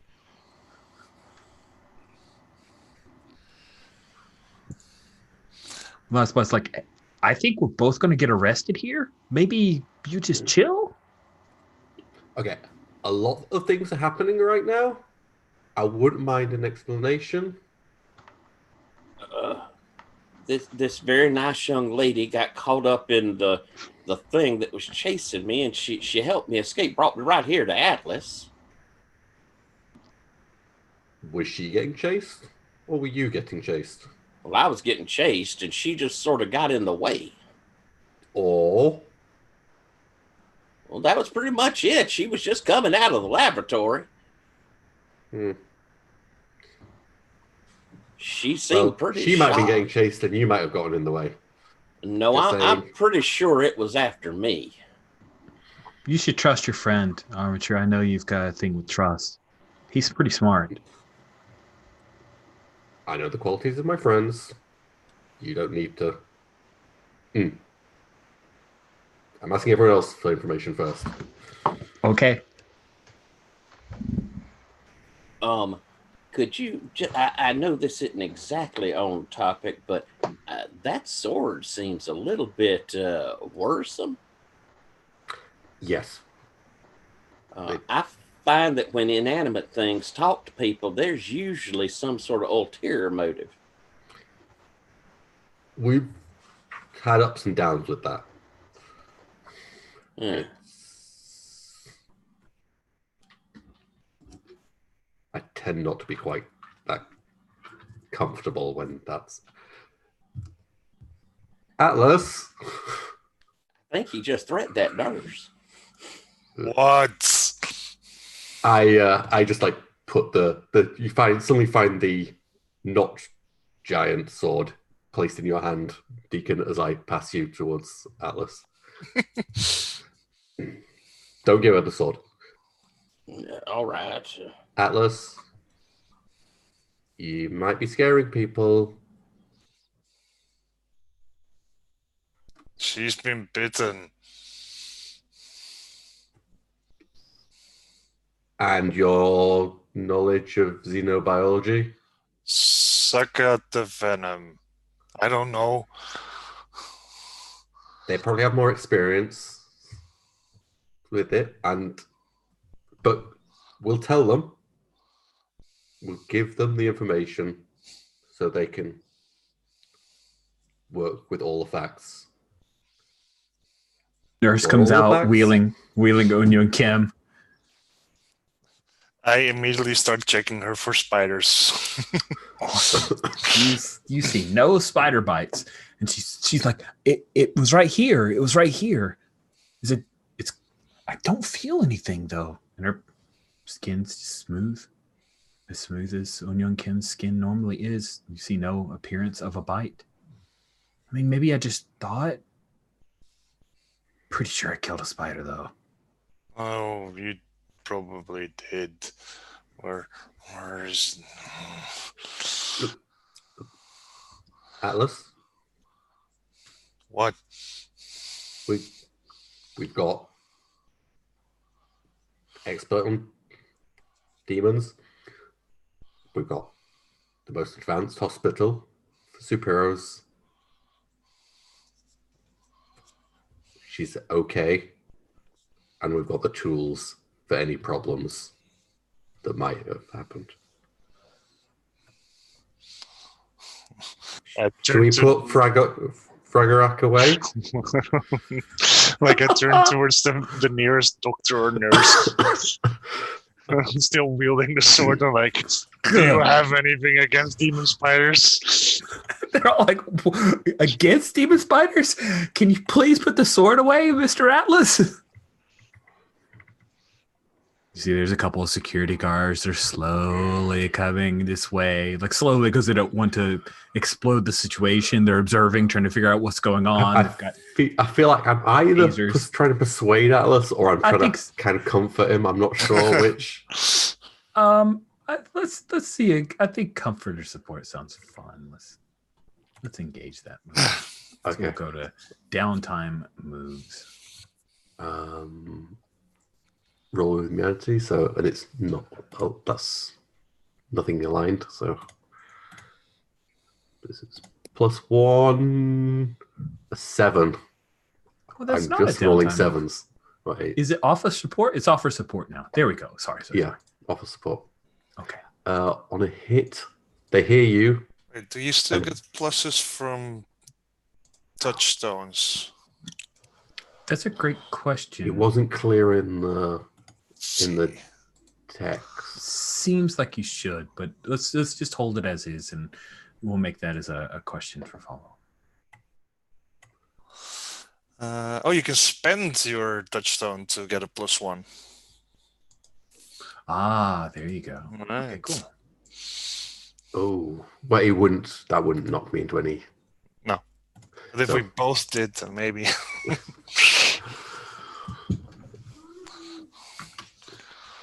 No, I would still just get us to a 9.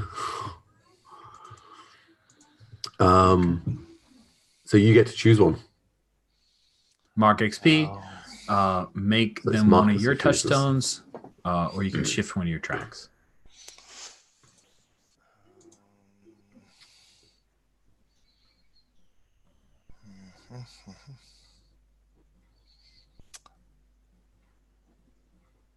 Wait. I'm guessing that adding a touchstone still would produce Team. Yeah, See? it does. Yeah.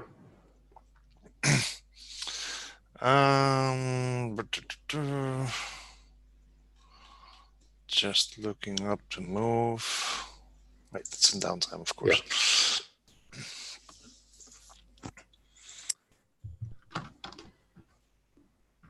I guess I will mark XP.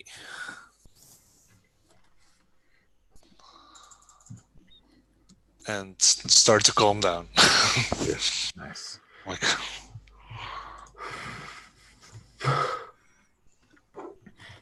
Security guards are still, they moved up. Say, we need to ask if maybe you guys can just move out of the emergency, the waiting room here. Perhaps step outside for a little bit till cooler heads prevail. fine, but she's been bitten by a spider. Take care of it. You bet. Possibly extra-dimensional. As I lead Atlas with me. One of the security guards looks at the other and he goes, it's probably magic. It's like, yeah, I know.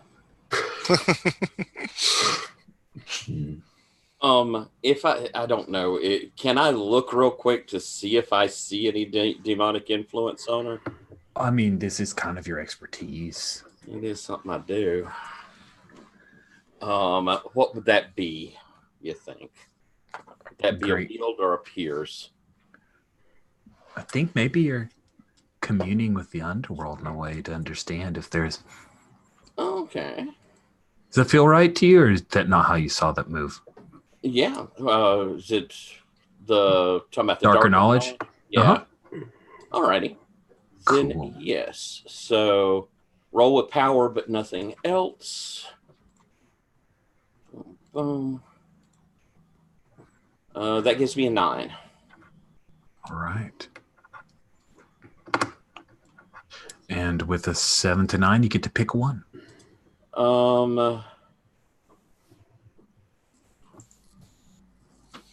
I suppose I'm going to... I'm looking for information, so I'm going to gain hidden knowledge there. Yes.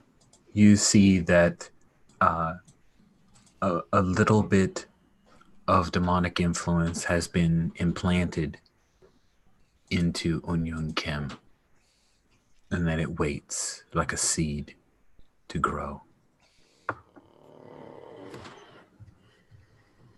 I'll need to take care of that.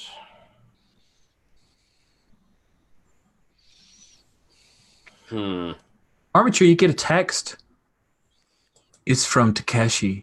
Do you like Mai Tais? I ordered you a Mai Tai.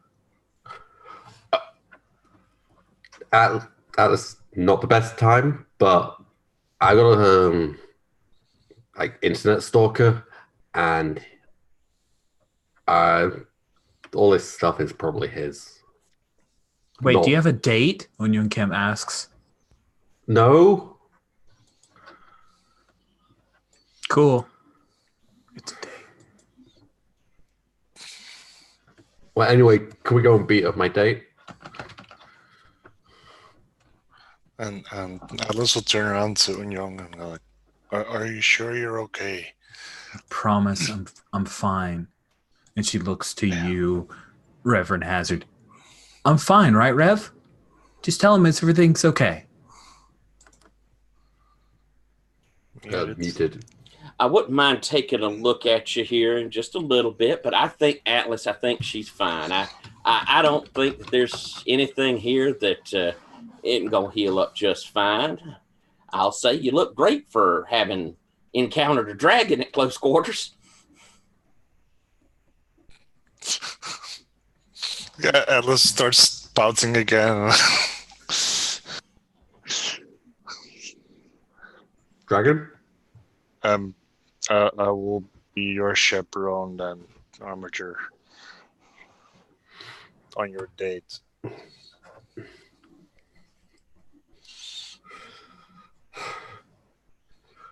We're going to the Sky Lounge. Nice. How are you guys getting there? I don't think my suit is built for like high speed. I think probably Atlas's jumps are faster. And as you're doing this, I will kind of go, should we invite my little friend here? As I point over at, what was it, La Spagna? La Espada. I mean, I'm not leaving my sword, and she kind of has my sword, so. Well, I think I have it right now. Oh! I'm sorry, I didn't catch that. Sweet. Yeah. So she said, "If you guys need my help, I'm here to help. I'm doing good stuff now." I'd really Name like last my good sword thing you back. did. I look at my armature like, good idea. I saved Portal. him. She did Right help away. me. Last two good things. Much quicker. Opened a door for an old guy earlier today. Fine. That's chronologically. Like, I've done more good Yeah, stuff. I got it. Portal. Do the portal. Here you go. Thanks, Espada. She takes this sword and relaxes a little bit. Rev? She called you Rev? That's a cool name. You could call me Hori. That's different. Okay, cool. Sweet. Sky Lounge then? Okay, Yes. if you guys don't want to teleport, I can cut us through. I mean, I'm sure you trust Armiger stuff, but I'll just take my sword. We have to get through a portal, teleport pad, and This is quicker. faster. Yeah. Okay. Cut All away. the same, she cuts through the portal and steps through. Sweet. So you guys come through. The three of you appear in Sky Lounge. Anisha comes through with two people with swords. Loaded for bear. There are all kinds of flat screen TVs, holo projections. There are a number of superpowered individuals here. And sure enough, you see none other than the individual we saw a picture of. Here, let's show this picture again, because I love this picture. It tickles me to no end. You see this guy. He's in his little floating hover chair. He's got three, obviously, like you can see the segmented bits. They're obviously androids. There is one thing different from this picture to what you see.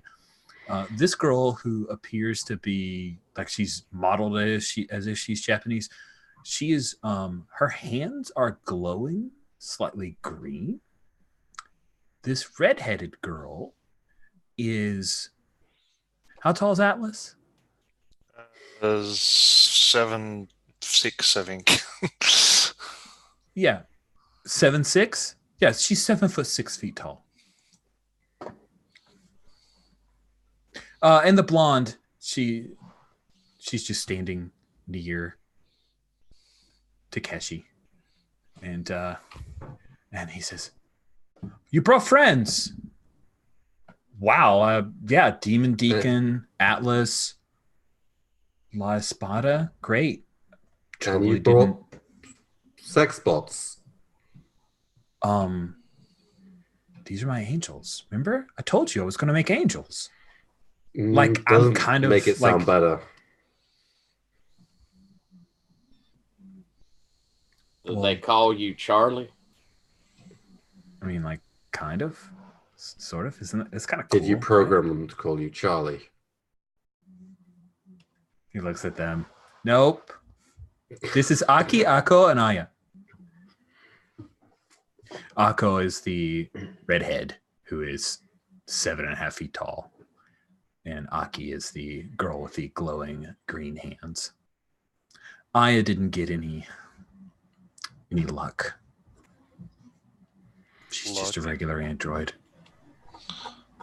And Atlas is like looking at someone that's the same size, but Ladies, are you sentient?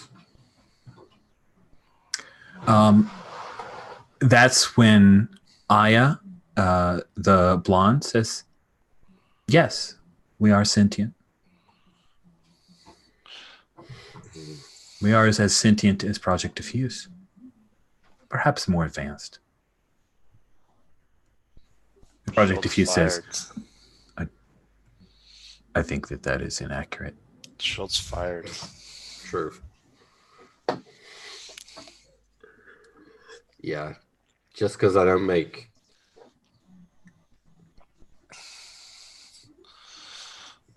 Project Diffuse look like whatever this is, doesn't mean he's less advanced. It just means I have less psychological problems. Why are they like that? I don't think we want the answer. Guys, they're androids. They're not sex bots. I could totally hook up on my own. And would you hit a girl? No. So it benefits me to get protected but they're androids. I don't have hang-ups. Not a girl. They're not girls. They're androids. Yes. I'm not into them, Unisha. Would you like a Mai Tai? I bought a Mai Tai for you. He snaps his fingers and brings over this Mai Tai. The slot is melted just a little bit, like a little condensation on the side of the glass.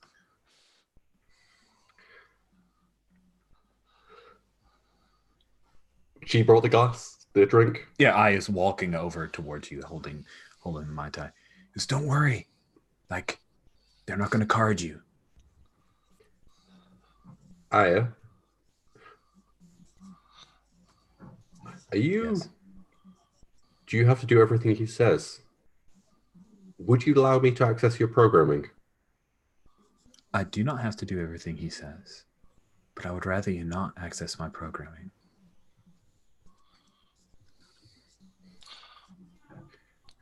Why the glowing hands?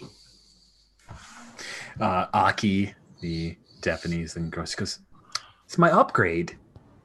I have cool new glowing powers. Uh-huh.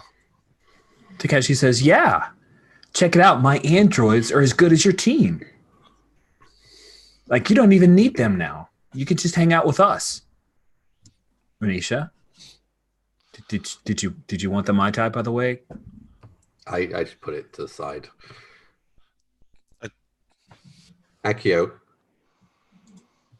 did he make the dragons and such?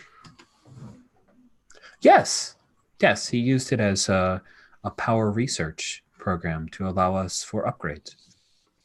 Unfortunately, it was not fully successful. And he's okay with civilians getting hurt? Scared? Civilians get scared every day. I would Are imagine. they more active? Takeshi says, oh, that program's over. It's so 5 minutes ago. I kind of want to. I want to pierce the mask, not of Takeshi. I want to pierce the mask of. Of course, pierce the android's mask. Yes, that's exactly what you should do. Because that's you're on brand, Armature. Confidence. I have trust of 1, and it's humanity. Mm-hmm. So roll +2.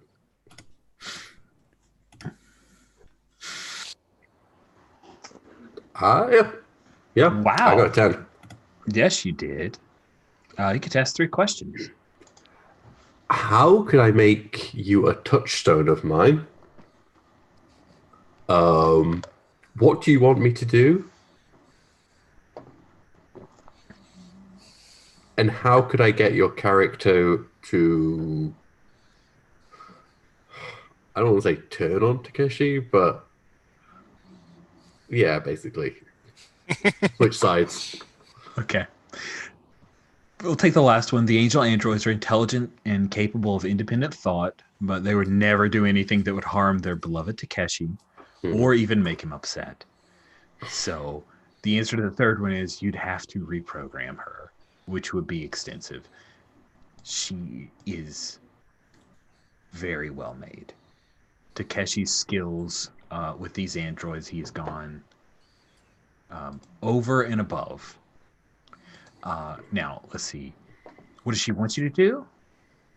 She wants you to give Takeshi the time of day. Like, she really wants him to have some companionship of the flesh and blood variety. And how could you make her a touchstone? She's totally down for that. As long as you're not trying to harm Takeshi. That's about it.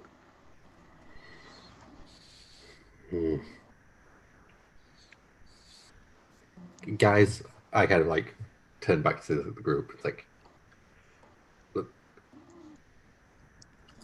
they seem pretty innocent. I mean, not him, but can we not hurt them?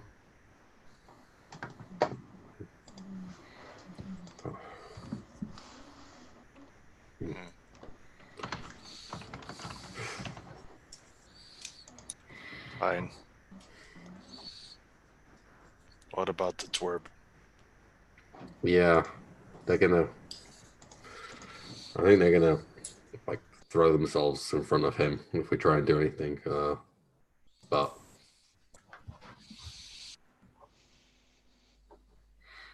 based on my research, Takeshi says, I really thought Atlas would want to throw down. I mean, she's programmed with all kinds of hand-to-hand, and she's as strong as you now. She doesn't have the sword, though. I didn't know you had that. Ugh. Gotta upgrade that. So there's like a little hand pad and this little hover chair, and he starts kind of single hand typing really, really, really fast as he's taking some notes. Aya says, I don't think you should try to harm Takeshi. He really is interested in a relationship with you. yes, but I'm not. And you're programmed to want to help him this way. I do. Do you have adaptive programming? Well, of course. How else would I be so advanced? You could choose to change how you behave. Yes.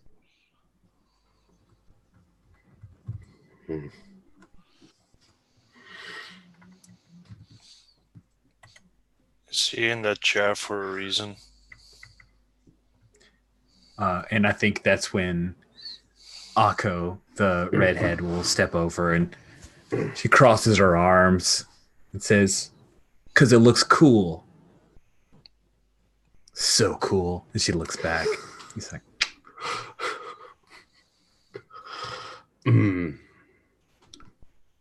says, "Come on, Atlas. You might be the strongest guy in the world, but right now I'm the strongest android."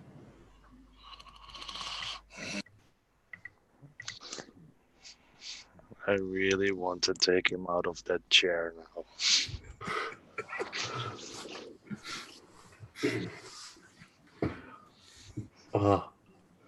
Takeshi says, I tell you what, if your friends can defeat my androids, then I'll go away. But if my androids win, then you and I go on a date. Total date, hand-holding, kissing optional, 4.5 hours in duration, not counting travel time. Probably a movie and dinner, although maybe, like... Estimated travel time? Well, teleporter, so not much.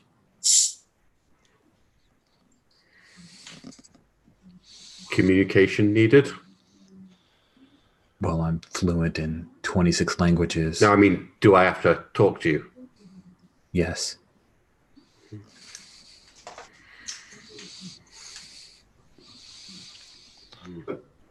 I mean, unless your mouth's otherwise occupied. And he holds up his hand, and then the girl with the glowing hand gives him 5. Atlas cracks his knuckles. Yeah, I think my tentacles. You can hear the grinding of metal as the tentacles rub together with my fist. Yeah. Okay. Do you know what? For a second, I was willing just to cut through this nonsense. Just to agree. But I have limits. So which part did I do wrong? And I can fix it. All the things. You did all the things wrong. Mm-hmm. Come on. Seriously, all of it wrong? I got you a Mai Tai. That's cool. It's got a little umbrella.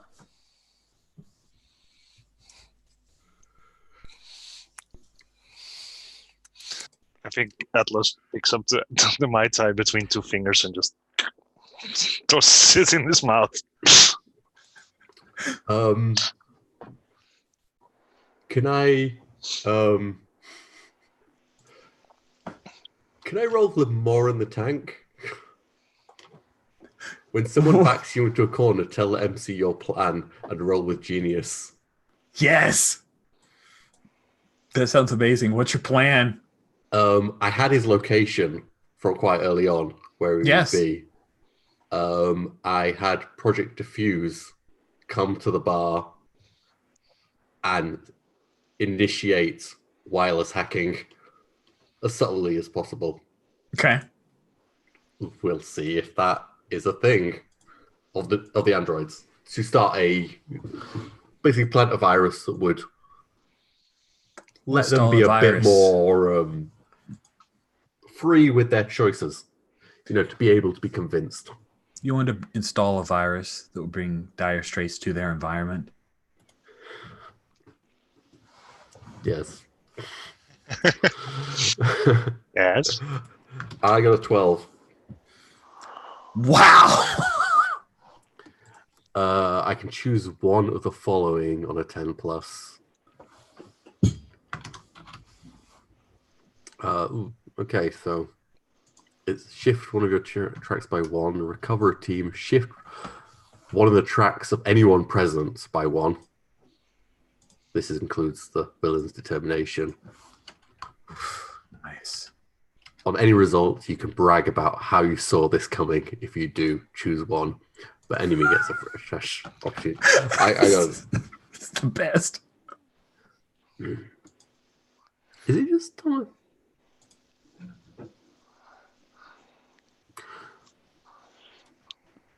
Okay.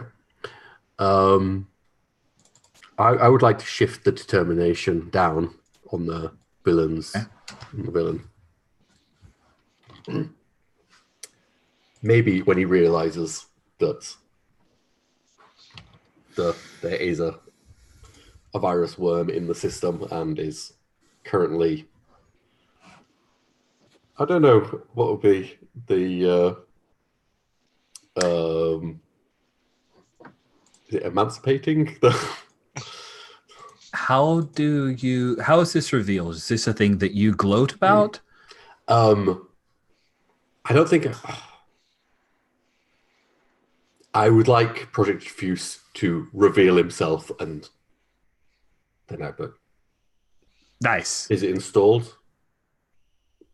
And then from underneath the hover chair, all the tentacles of Project Diffuse come up over and like are over top nice. of him, behind him, and he looks up, and we see the glowing red tentacle eyes. This is, of course, sir.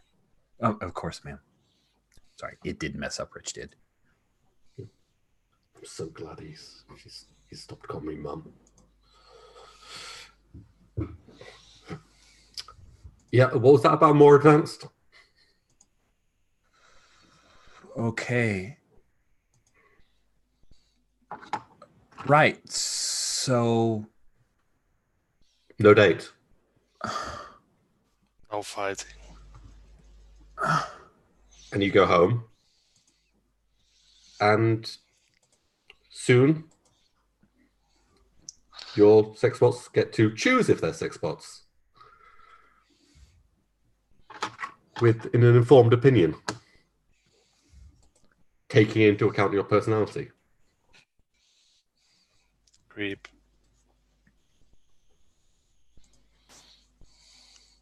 What do you say? I think that you are either trying to trick, but more likely persuade.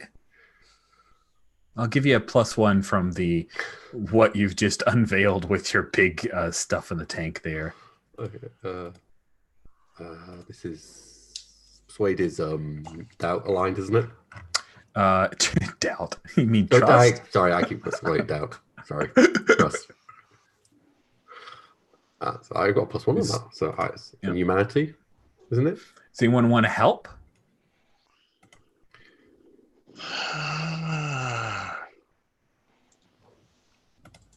It's helping.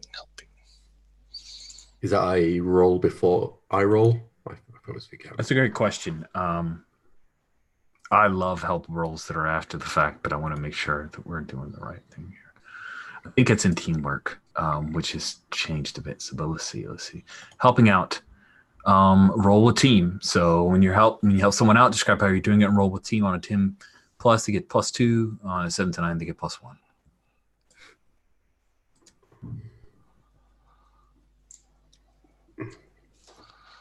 That's And I'll admit, the deacon seems less involved with this little romantic tete-a-tete and has moved around closer to Glowworm as Atlas is moving closer in towards this.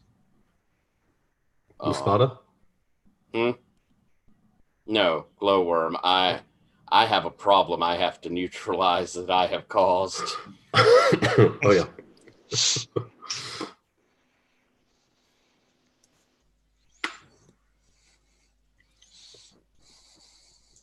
Do you want to see about that first? No, I was just saying that's why I'm not helping. So if Atlas wants to help. Okay. I'll help. All right. Shall I roll first, or shall we each roll at the same time? It says, yeah, you guys see what both. happens. Well, this thing doesn't like when two people do the same Nope. time. So let's Okay, have Atlas first. All right. That's a 10. All right. So a +2 to you, Armature, and you got a +1 on the roll, right? Yeah. So it's trust Well, and 6 plus doubt and humanity, so that's +2. Is that 8? And you said you got me a +2? yep. I got 10. Pushed you with a 10 on a 10. Oh man. You persuaded him on a 10 plus they'll go along with you unless or until some factor action betrays the reason you gave them. He says, okay, this whole thing is flawed premise. They're not sex bots, but I will go and come up with a better approach next time. Can we just have a do-over maybe next time? Girls, let's go. I was bored of this anyway. Evidenced by all the effort you put into this. What? I thought of this morning. Bring me the Mai Tai. If your next attempt involves monsters and other shit again that attacks people, I will give you a reason to be in that chair.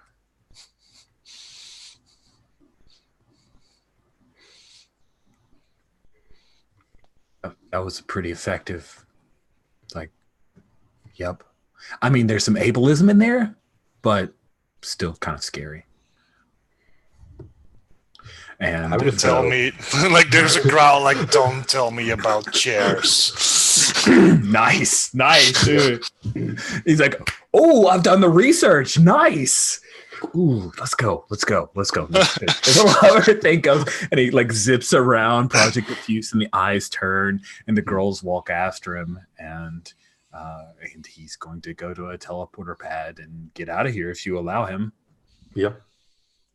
Cool. And he goes, the blonde Japanese android go, and then the redhead turns back and she looks at you, Atlas. There's a moment and she says, I really did want to see if I was tougher than you. She turns and her size kind of diminishes back down to where she's about 5'8", and she steps onto the teleporter pad and disappears. She blows you a kiss. You can see that it's like she digitizes into the teleporter and she disappears. As that happens, and I'm guessing that maybe even Glowworm reacts a little to the flirting at her boyfriend there. What I'm going to attempt to do is I'm suddenly have drawn a knife and have brought it up to where that bite was. And if I believe there's a demonic presence in there, I'm trying to draw it out and put it into me. And if it is sentient, knowledgeable enough, the idea is it looks like I'm probably threatening her, as I'm either trying to trick, persuade, convince it to leave this vessel and come into me. That's awesome. And I'm going to spend my touchstone for my reputation to give a bonus on whichever. I mean, it feels like you're wielding powers, because I don't see any playbook related move that applies more directly. Does that seem right to you?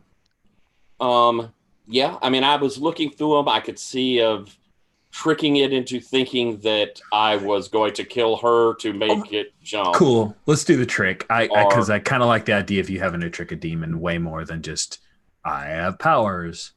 So cool. Roll with genius. This is trust aligned, but you have a move that will allow you to flip that.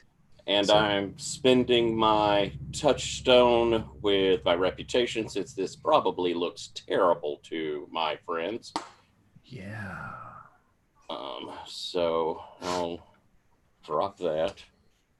And I will roll all together. That's giving me a +5. Wow. Which is good. But that'll give me a 12. It will be an overburden. Yes. God, yes. I love overburden. Oh, so good. When you're overburdened on 11+, you must also choose one. You trick an additional target of the MC's choosing. Your misdirection escalates, requiring new lies. Oh, I think I'd like to trick an additional target. I think that probably will look worse. So the trick is to trick this spider demon into inhabiting you, because you if it doesn't, I'll get rid of this vessel. All right, you'll get rid of the vessel. Sweet. Yeah, I think diffuse changes as you're doing this slightly away from everybody else. Diffuse catches it because it's aware of the situation, and it says, "Ma'am, it appears that a teammate of yours is endangering," and then pop, all of the flat screen TVs quickly show Reverend Hazard threatening On Young Kim, threatening her life. And then she blinks a little bit and her eyes glow red for a moment, and then the red dissipates to like a pink and then back to white. And we see Reverend Hazard react as if something has hit him for a moment. What is it that you do, Atlas?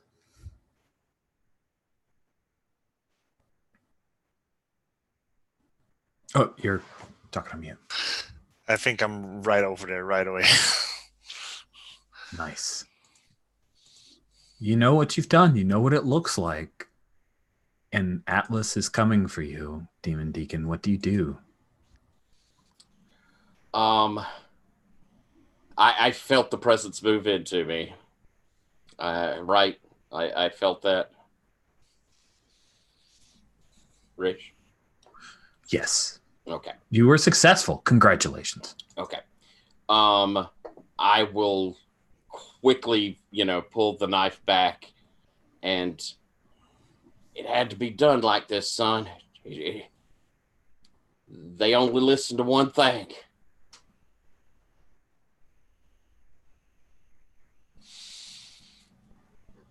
But Like what? I'm manning up, ready to be punched. Oh no, there's a sword at the edge of your throat. Oh. It had planted an egg. I couldn't leave that in there. I'd be stuck on my conscience. And it won't leave. Where is it now?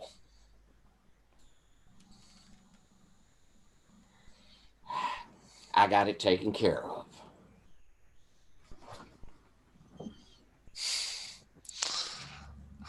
Where is it now? I think I'll kind of slowly reach up and pull my collar to the side so that you can see the fading purple whelps probably of a bite. Nice.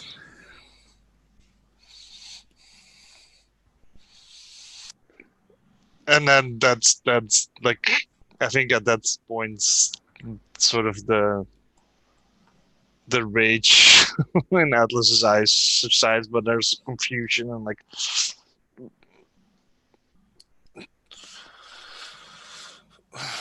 Why did you go and do that? It had to be done, son. It's just one more thing. I have many sins.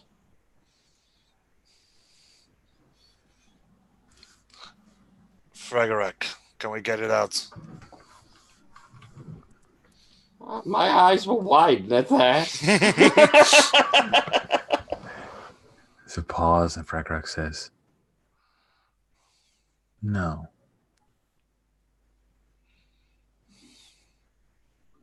He is too tarnished, too sullied, too broken to be redeemed.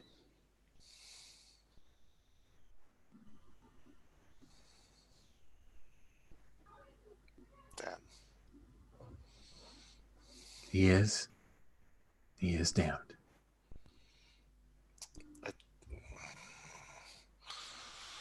No.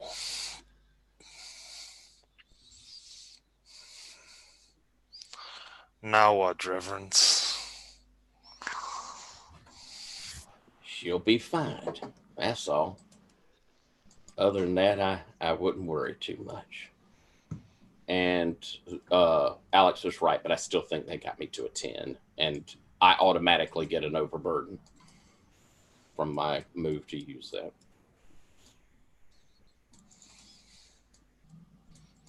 That was Yawn, and thank you for bringing that yeah. up. It's okay. Maximum effort, the more she can roll with the Right. +4. But I do think it, I still think it the overburden. Yeah, that's automatic off my move Yeah. when I do the thing. Yep. But still good for us to keep that in mind. Overburden was moved to an 11, I think, so. Yeah. But because I have the thing that lets me switch my minus to a positive, I automatically overburden. I see.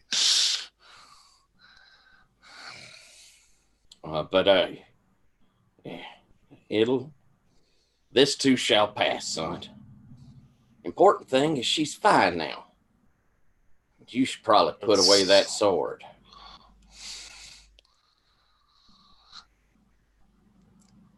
I think there's like a moment where he looks at the sword and it's like he wants to dismiss it, but it's not going away.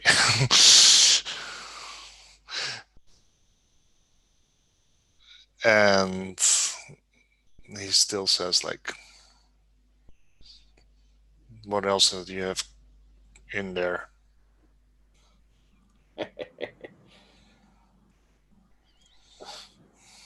They are legion, son.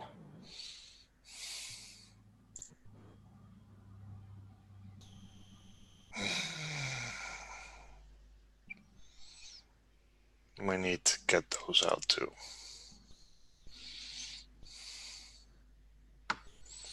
From your mouth to God's ears.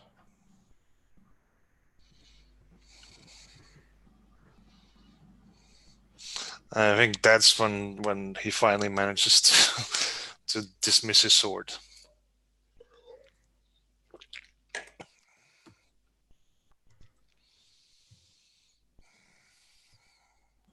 Think that might be a good capper.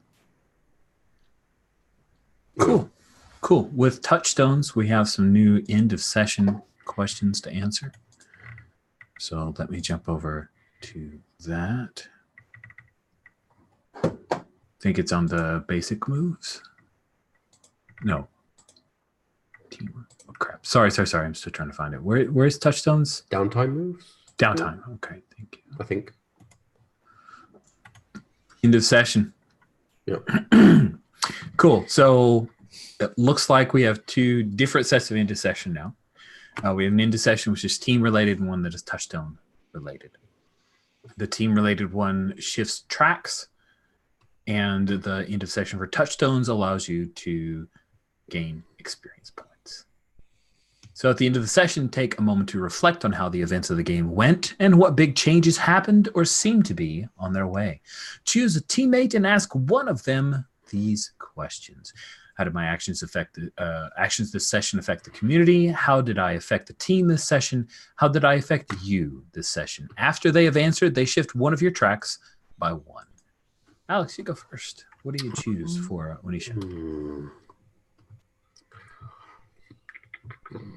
I'm going to go with how did I affect the team this session?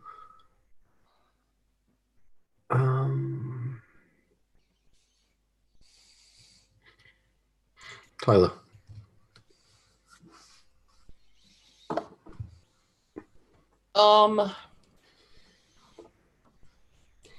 I think, we continue to see that kind of your distance from normal interactions with people. But I think that for the team, this interaction with this guy, he was creepy as fuck, and yet you still were enormously businesslike. There was a moment there I think you would have gone out on the date with him. He just finally stepped the line. And I think so for affecting the team is kind of like seeing that, no insult to him. There's something a little broken in Armature for how she can relate to people. And I think it was made very apparent to us. And you get to shift one of my tracks. I do. So I'm pulling you up. There we go.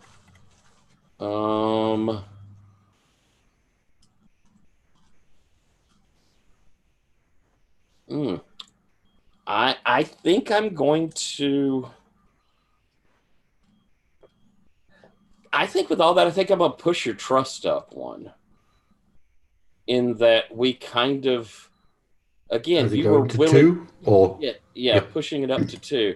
Because, again, you were willing to just diffuse this by going out with it. If he had not Uber creeped on you, I think you would have done this for us and bit the bullet and had Mai Tais with this little creep.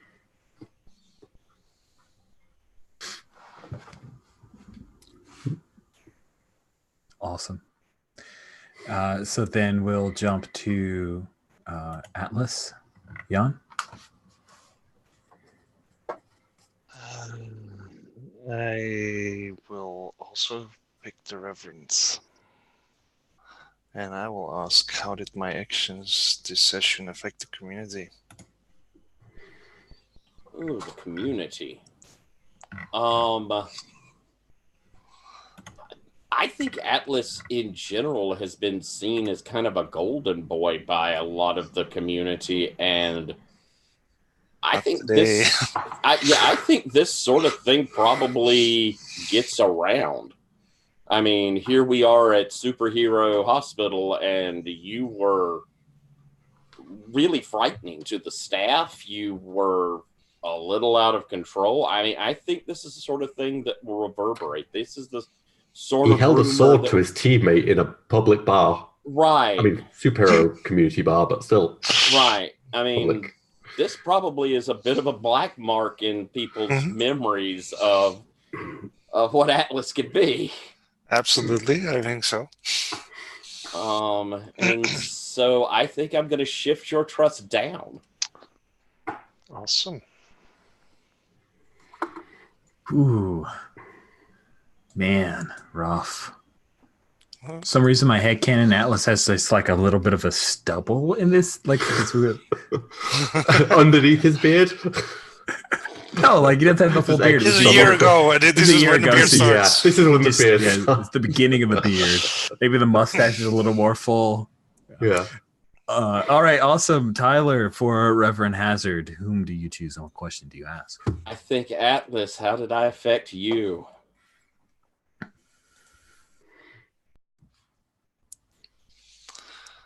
You were scary as fuck, but also like you gave up. You sacrificed yourself for the good cause, and it's like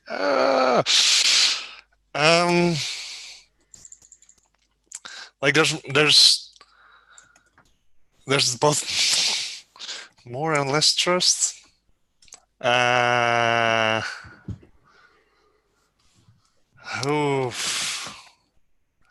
It's a tough one. I think in the end more. So I'll raise your trust by 1. Awesome. Thank you, sir. Nice. I love how these questions really drive at some next level thought. I love it. So at the end of the session, ask yourself the following questions. When I ask yourself, I'll ask them out loud because playtest. If you answer any of them with a yes, gain 1 XP. If you answer all of them with a yes, gain 2 XP. Did you improve things for yourself? Want to feel like they didn't improve things for themselves? Is this each character specific, or is this? Yeah, it seems to be. It seems to be character specific.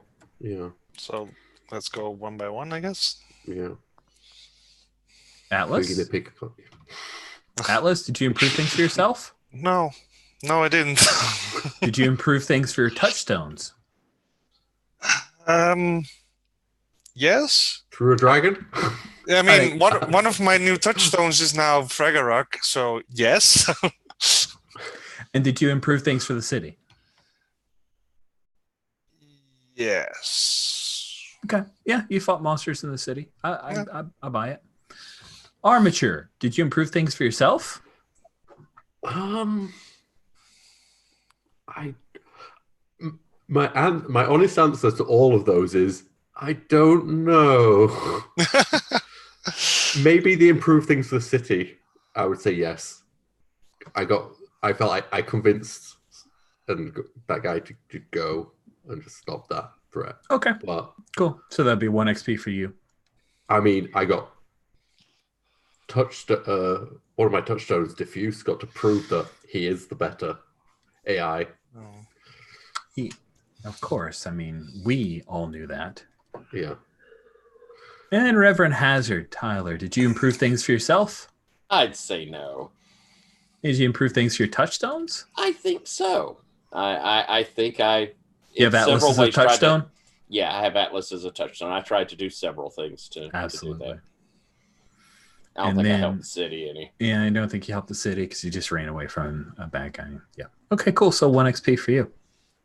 All right. It's 1 XP. 1 XP. Yay. So feedback on touchstones. Let's keep it nice and kind of pointed around that. What are your thoughts, first experience with touchstones versus ties and XP triggers? What did you think, Jan? I kind of missed the XP triggers. But I do like it. What do you miss about the XP triggers? They were very specific, and like now you do have the did I improve things for my touchstones, which it factors in, but I feel that the old XP triggers were more pointed towards the character. Fair enough. Although I think the XP triggers in times past, we talked about how it wasn't necessarily like it was harder to engage. Yeah, it was more of an after session thing, but which this is as well now. Yeah. Okay. Cool. You said you did like touchstones. So what were some things you liked about the touchstones versus the ties plus? I like that they're more fluid. Like Fragarak becoming a touchstone, that and that also brought me up to 7 already, so 2 more and I get a move against me. So yeah, I can see that it's a bit more I can see it more getting more engaged during the session. Cool. Alex, what are your thoughts on touchstones? I mean, I quite like the simplifying of the kind of, just down to a very simple term of, for the kind of personal touchstone. But at the same time, I feel it's a bit more detached from earning XP from doing that, it seems. I mean, you do have the, the low end amount of touchstones and the, too many touchstones or too little touchstones, XP earning. But as general, every session type thing, it does seem less of an XP earner. Okay. That's good. Good feedback. Thank you very much. Last but not least, Tyler, what were your thoughts vis-a-vis? Liked them. The XP. I like the questions at the end. For XP, I think that's bringing the touchstones. Are you affecting your touchstones? And then the other two. I like having the XP in there as questions. I wonder how we regain or reassign once you lose a touchstone. Are we going to? Where do those get rebuilt? Do you only rebuild them in play once you've assigned and lost? I'm interested to see how that mechanic ends up working. Having them as a plus forward is nice, but I wonder if that's got as much emotional grab as kind of the ties did previously. I'm just not sure on that yet, but on the whole, I like the change.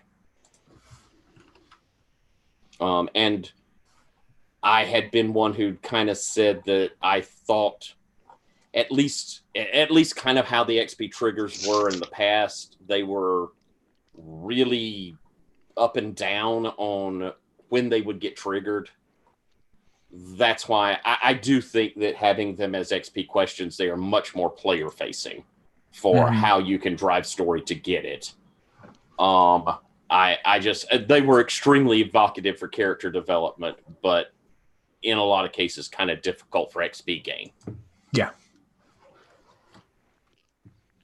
Cool. This has been super useful, and I hope you guys enjoyed me going a little silly with your nefarious villain. Does anyone want to hazard a guess as to the weird video game creatures I was describing? Try to keep it nice and vague. Were they like Pokemon things or something? Yeah, they were totally Pokemon things. Yeah. You faced. I mean, you could describe any object and like, yeah, it's a Pokemon thing. That was an apple that attacked you. Pokemon thing. Yeah, it's true. No, it was Mewtwo and Charizard. I am not a Pokemon expert in any way. I just went for the ones that I was like, oh yeah, I've seen that one. I could describe it relatively well. And then I still had the picture up trying to make it sound right. So by the way, looking at the moves, from the basic moves, Safeguard is one that you can get on a 7 to 9. You can get a touchstone with someone from someone who you protect. Oh, so that is, yeah. So that's the easiest way I see mechanically. Well, most obvious one. Yep, I don't see any others that are touchstone related. Cool. Well, thank you guys. Next week, hopefully, we will be able to jump back into. Can I play combat? 1 star at least? Sure. Basically, the Marcus, the Atlas Reverend interaction that I think broke both me and Rich. God, I thought I was gonna die. Oh, I drew a dragon at her. Yeah. Oh, it was so Just- good. That yeah. was incredible. All that scene, and especially Jan's ability. I thought he was doing such a good line of humor, but also I felt really bad for Atlas. I was like really feeling it, but yeah. I was really, I It was was really like- happy we got some Unyoung Kim and Atlas time. That was fun. I like I Unyoung really Kim. like Daniela. Awesome. Yes. It was Good. nice to get Espada back. Yeah. I like a lot of Spot. I like how the character's written in the deck of villains and how you guys interacted to kind of change her fate and how she's reacting to that, but also realizing, yeah, I was kind of a terrible person. Sure, I had my own reasons, but no one's going to listen to me anymore. So I stopped offering those excuses and just try to work past it. It was good. Any others? Well, if you're getting a star, everybody else gets a star if they want one. Anyone want to throw out a star? Jan, do you have a star to hand out? I'm not going to force you. I'm trying to put you on the spot. Sorry. It just feels weird that Alice gets to slip one in. Although I Sorry. think you were incredible as I Threw a Dragon at Hers, maybe the funniest thing I've heard all day. It's- It was especially And it was nice the for delivery. me- It was so good. Sorry. It was especially nice for me to try and work in some of the corruptive power of the swords during all of it, and like the sword definitely does not help him cool down. So it's like That was awesome. I I'm really just getting liked a how that hint was of the impacting. because you've seen you like throw your weight around with somebody who's equally strong or almost, but you've never really done that with somebody who you know is totally innocent and completely outclassed. that's. I mean, I really like the thing where it's like, yeah, don't give me a reason to put you in a chair. Like, yeah. I I love the that. nurse, but I also love that because it was like yes. it was two back and forth. It was like chair, and then him coming with this like little quippy millennial like Twitter like slam burn of ableism, and then you coming back of like, oh no, I know, and don't even go there. It was so good. That was nice. Yeah. I thought there was something really cool about that last moment where we have Atlas saying, "That's inside of you, Reverend. We're going to have to get it out." While the Reverend is looking at this sword that he's already said, "I don't trust, but this is inside of you." Yeah, There was something really neat about, that was very cool. where Was that a threat? Like, Or was that- like, you have demonic influence. You should be careful on like holding a demon sword. Like, right. Yep, totally fine here. Yeah. I'd love to explore more of that. I think that could be I'm a looking really forward to that as well. story. Cool. This was great, guys. Thank you so much. I'm glad we were able to get back on the horse in 2020. Looking forward to more Power Beyond Doubt with the full team handling the Abyss and all the other stuff that's going on. So we'll bring this to a close, and we'll see you guys in a week. Thank you.